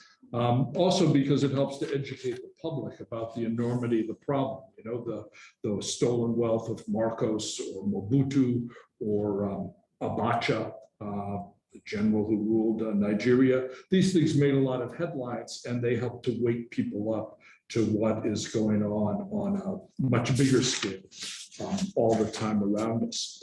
There are initiatives, international initiatives, to try to assist in the recovery of stolen assets. There are now treaties for what's called mutual legal assistance, where a country can request help from another country in tracing them. There's something called the Stolen Assets Recovery Initiative, which was launched about a decade ago, more than a decade now, by the World Bank and the United Nations Office on Drugs and Crime that provides technical assistance. These things are there. It's regarded as an important activity, but it's really so far hasn't been super successful in recovering a lot of money. Now, one thing that would help make it more successful, of course, is if we were to peel away the layers of secrecy that conceal asset ownership. And this gets to the point that Jayati mentioned about changing the rules, and it's what I was kind of referring to. I called it closing the loopholes. But the fact that so many assets can be held by shell corporations whose beneficial owners, real owners, are unknown, is an enormous problem in not only recovering stolen assets, but also in facilitating money laundering and capital flight. And you know, there have been moves to roll that back. secret bank accounts, even corporations now, states like Delaware were famous for setting up shell corporations. But now they're under new legislation in the United States. It's illegal to have anonymous corporations here in the United States, but anonymity is still allowed for investors in hedge funds, trust funds, private equity, real estate, which is huge, objects of art, yachts, private planes, all that stuff. You can buy those with shell companies, and it happens all the time. So what's We got to the stop that. illegal? What? All of those things are legal. Well, you're right. What is illegal, as I understand it, is to incorporate firms in the US, regardless of the state. This is federal legislation, the beneficial owners of which are not disclosed. Now, that doesn't mean that if you're a real estate broker in Manhattan, you can't sell to an offshore entity, the owners of which are secret, or to a trust, which is based in South Dakota, the owners of which are secret, or to a private equity or hedge fund. You can still do that, right? So it's a partial. There are these partial moves that have taken place that are applauded at the time and deserve to be applauded at the time. But it's like the glass half empty and the glass half full. It would be overly bleak to think no progress has been made. I mean, I've been working on these issues since the Marcos dictatorship, a long time. A lot of progress has been made. That said, there's still a long, long way to go, which is good news for everybody who wants to engage with these issues. There's a lot of good work still to be done. So let's take another round, and then, I think we'll try to end it, let's say 5:30, okay. Thank you so much. This was really a great discussion. And, maybe you're right that plunder is a good word because it invokes the criminality, and it could facilitate a broader coalition of the kind that you're envisioning. But I think there's kind of a downside to the plunder rhetoric, which is it makes it seem kind of like a problem of criminality or morality, and there's not really a theory of why it takes place or why it's worse in some places than others. Not a reason not to use it, but just to think more about what's behind it. Schubert's comment really got me thinking. Maybe because I disagree with what he was kind of outlining. It seems to be that the story that you told is that where you have a lot of inequality within a country that is itself in a very unequal position vis-a-vis the rest of the world, there's almost a hydraulic force of corruption. It's a little bit like what Jack Hirschlifer talked about as the dark side of the force. If inequalities are really sufficiently great, there's no incentive to be fair. There's no incentive to follow the rules because it's so lucrative to plunder, right? So I guess it's more of a comment of wanting to see kind of the political economy of plunder theorized a little bit more. Yeah, well, I take that as a friendly comment. I totally agree. And I think the connection to inequality is crucial, and it's something that people have talked about a long time. I mean, you'll remember that Louis Brandeis, the Supreme Court judge, wrote about how you could have a democracy or you could have deeply concentrated unequal distributions of wealth, but you couldn't have both. And I think that's true, So it's yet another reason why inequality is such a terrible thing, Yeah. So maybe I'll take a couple more. I saw some. Yeah, so, in the back. Go. Hi. A small version of the question where with my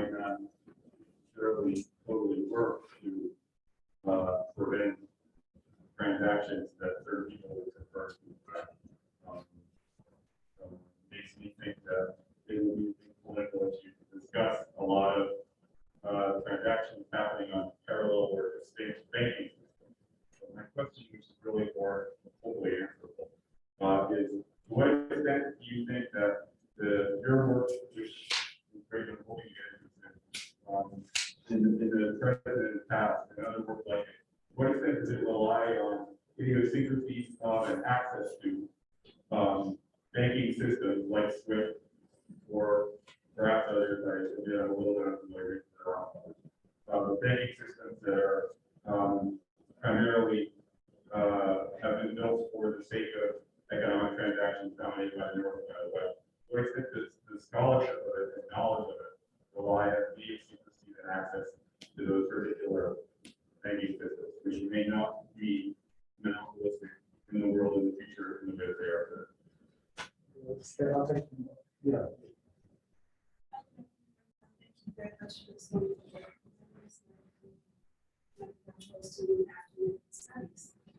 So my age of the concept is epistemiological and cultural.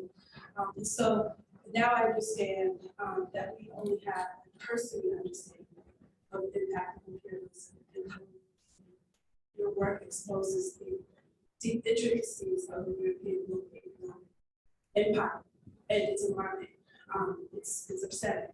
And so I'm just wondering if you all could look back right in this talk on how these forces can be resisted through what you call the transnational alliance.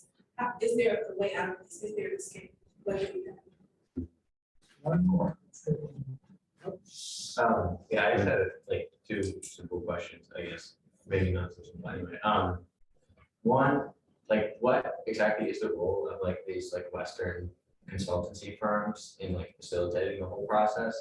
And then the other question kind of related to what you were talking about was like, is there a reason to be optimistic for the future? Maybe we can take Linda as the last one. Yeah, Linda. Yeah, so thank you. My question kind of ties into a couple of other questions as well.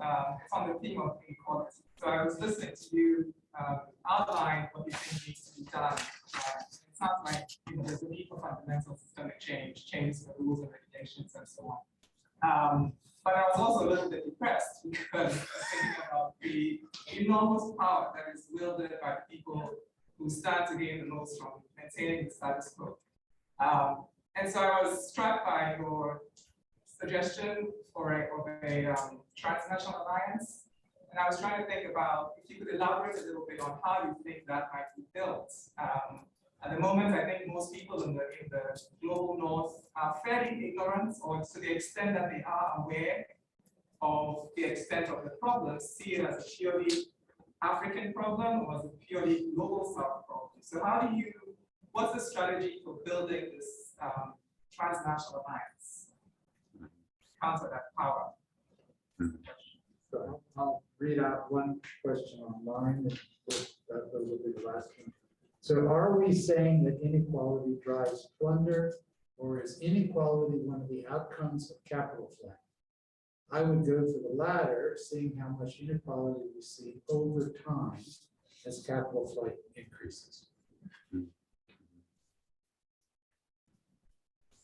Okay. So if you can just summarize the question. Oh, so for folks.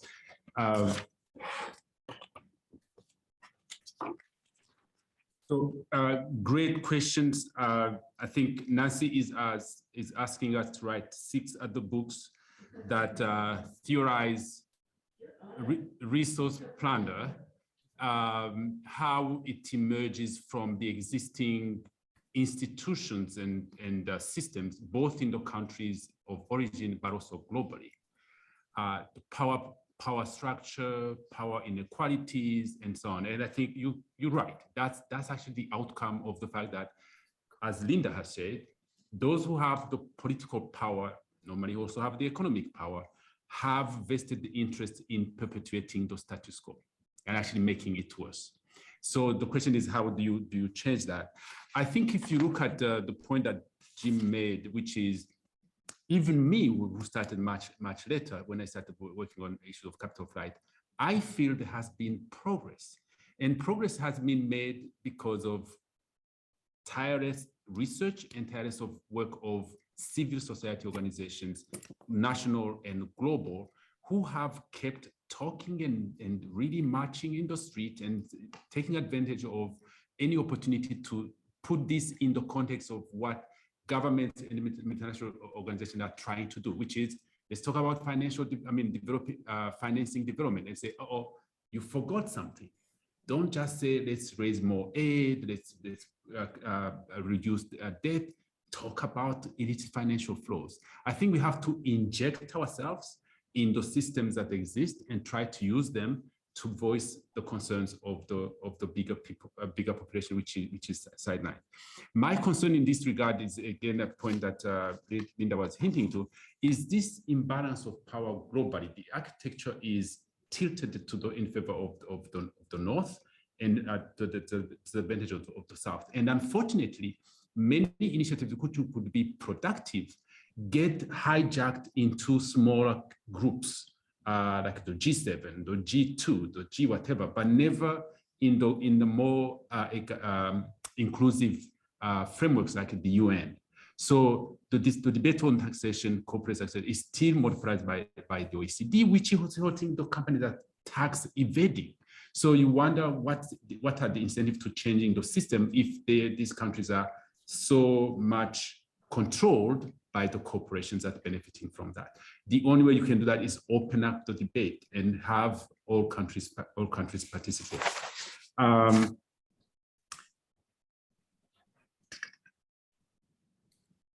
Domestic inequality versus capital flight.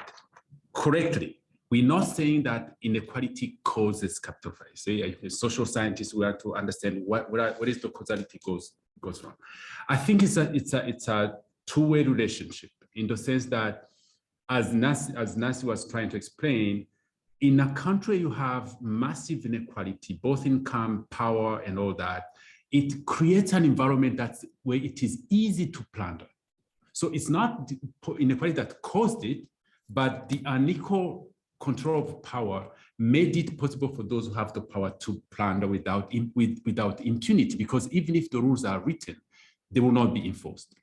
But then once you have the system going of exploiting and plundering resources, then inequality skyrockets, as I said. It builds a system that only increases inequality, because those who have it keep having more, and those who don't have anything. They can't go to school, they can't go can't get healthcare. So I think it's a thing about it as a system. Yeah. Jim, are you concluding? I want to add something before you wrap up. Oh, sure. Maybe you should go first. Go ahead. Go ahead, Melvin. Okay. I wanted to make about 3 points, just to wrap up some of the questions that's been coming on the chat and what you guys have said. One is to reemphasize what Jim and Leonce had said about the fact that this whole process of capital flight has been institutionalized, and that is scary. You know, it's become something illegal has almost become legal, because both the informal process and people are no longer shocked when it happens. And so it's almost an equilibrium. And second is that the politicians are very smart. As Leonce again said, they're always ahead of the game. They learn. And the more you close one loophole, they open another one. And they anticipate your moves because they are well resourced to get the best lawyers, which of course makes this whole process of the second issue of recovery of stolen assets as a demonstration effect. It's extremely difficult.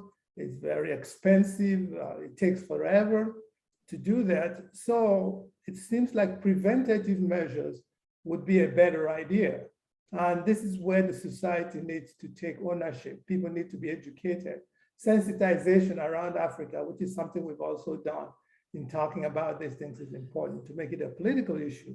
For instance, in the case of Nigeria, I had suggested to them that to the Economic and Financial Crimes Commission and the Independent Corrupt Practices Commission, that if we could have a rule that says if you want to run for public office, you have to sign a paper that says ex ante declaration of assets and ex post confiscation of unexplained sources of income.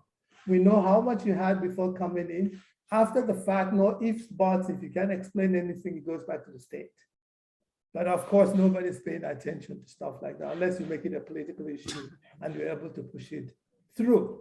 The other leg of it is international cooperation. The biggest headache to kleptocrats is anti-money laundering regulations, because it gives you constipation if you can't spend the resources. You know, it's very important for you to be able to enjoy those resources, whether you live overseas. In the case of Angola, if you get overseas but you can't touch it, it doesn't work. But this is again goes to the op-eds that Jim has been writing, almost like the hypocrisy of the West about Africa. Nobody cares. Now they're seizing Russian oligarchs' assets and things because they care about what's happening in Ukraine. Nobody's talked about seizing the assets of the oligarchs in Africa. Everybody knows them. It's not hidden. It's not a matter of asymmetry. Whether you go from Equatorial Guinea or Cameroon or Nigeria, or even when Zuma was in power, or even Zimbabwe and other places, Zambia. So we need to confront the elephant in the room. The West is just not serious enough about what's happening in Africa. I've never seen them carry out the same kind of stuff they're talking about now, even after the publication of the Panama Papers. So anyway, this might be issues, even the concept of odious debt. Why can't it go to United Nations so that these African countries that are running high levels of external debt and the contracts are shrouded in secrecy and they constitute odious debts, why can't subsequent regimes repudiate those debts? It becomes a strong signal to the lender. People keep saying, well, Chinese do not play by the rules. Take it to the United Nations and generalize the rules, as they've done with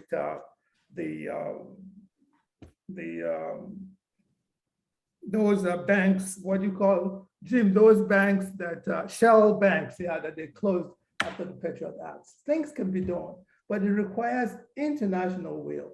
And it's not clear to me how we can get the international community to take interest in what is happening in Africa, which is the point both of you have been making for a long time. Thank you.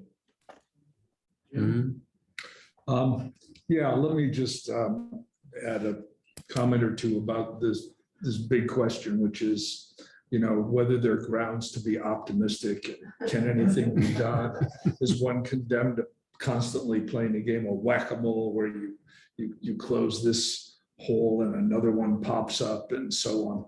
And I think, you know, it's important to try to navigate a path between excessive pessimism and hopelessness and naive optimism. I think that what we're looking at here, in a way, it's all the emergence of these transnational plunder networks in their current form is part of a broader phenomenon that I sometimes think of as uneven globalization.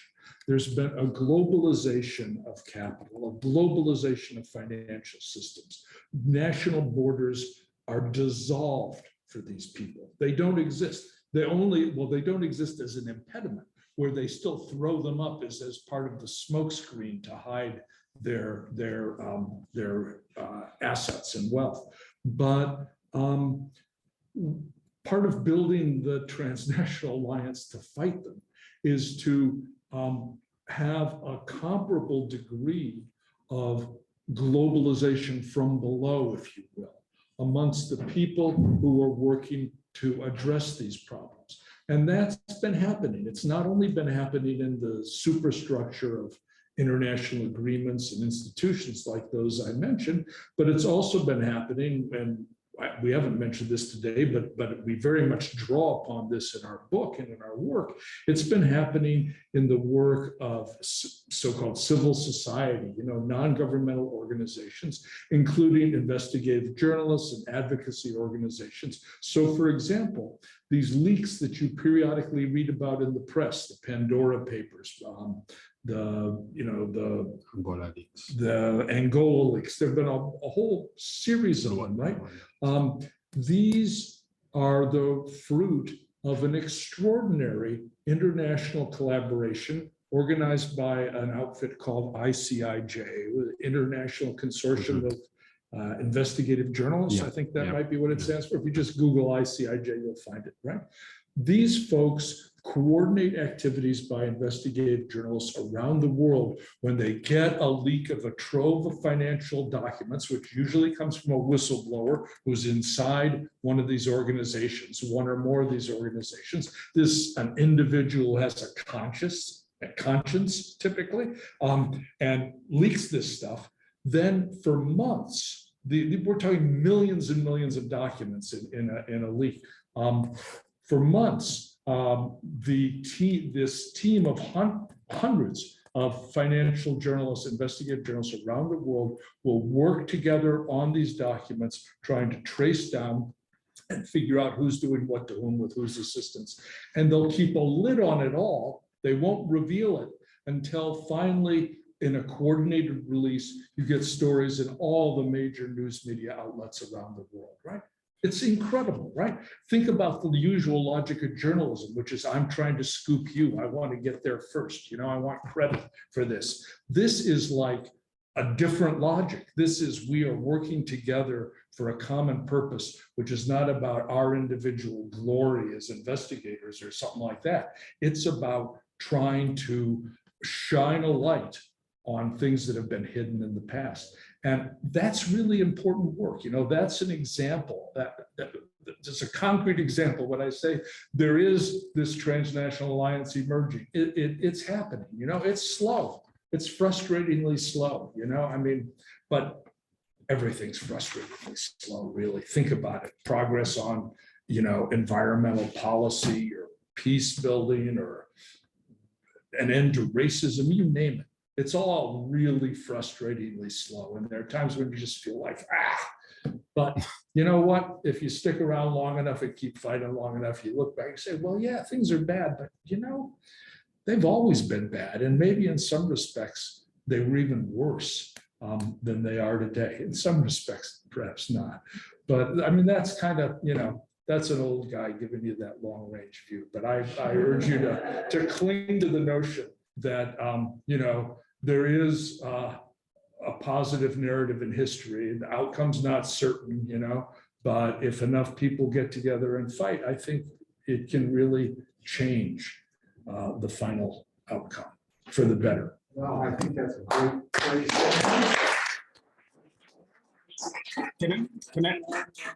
Can I just say one final word to thank the organizers of the event?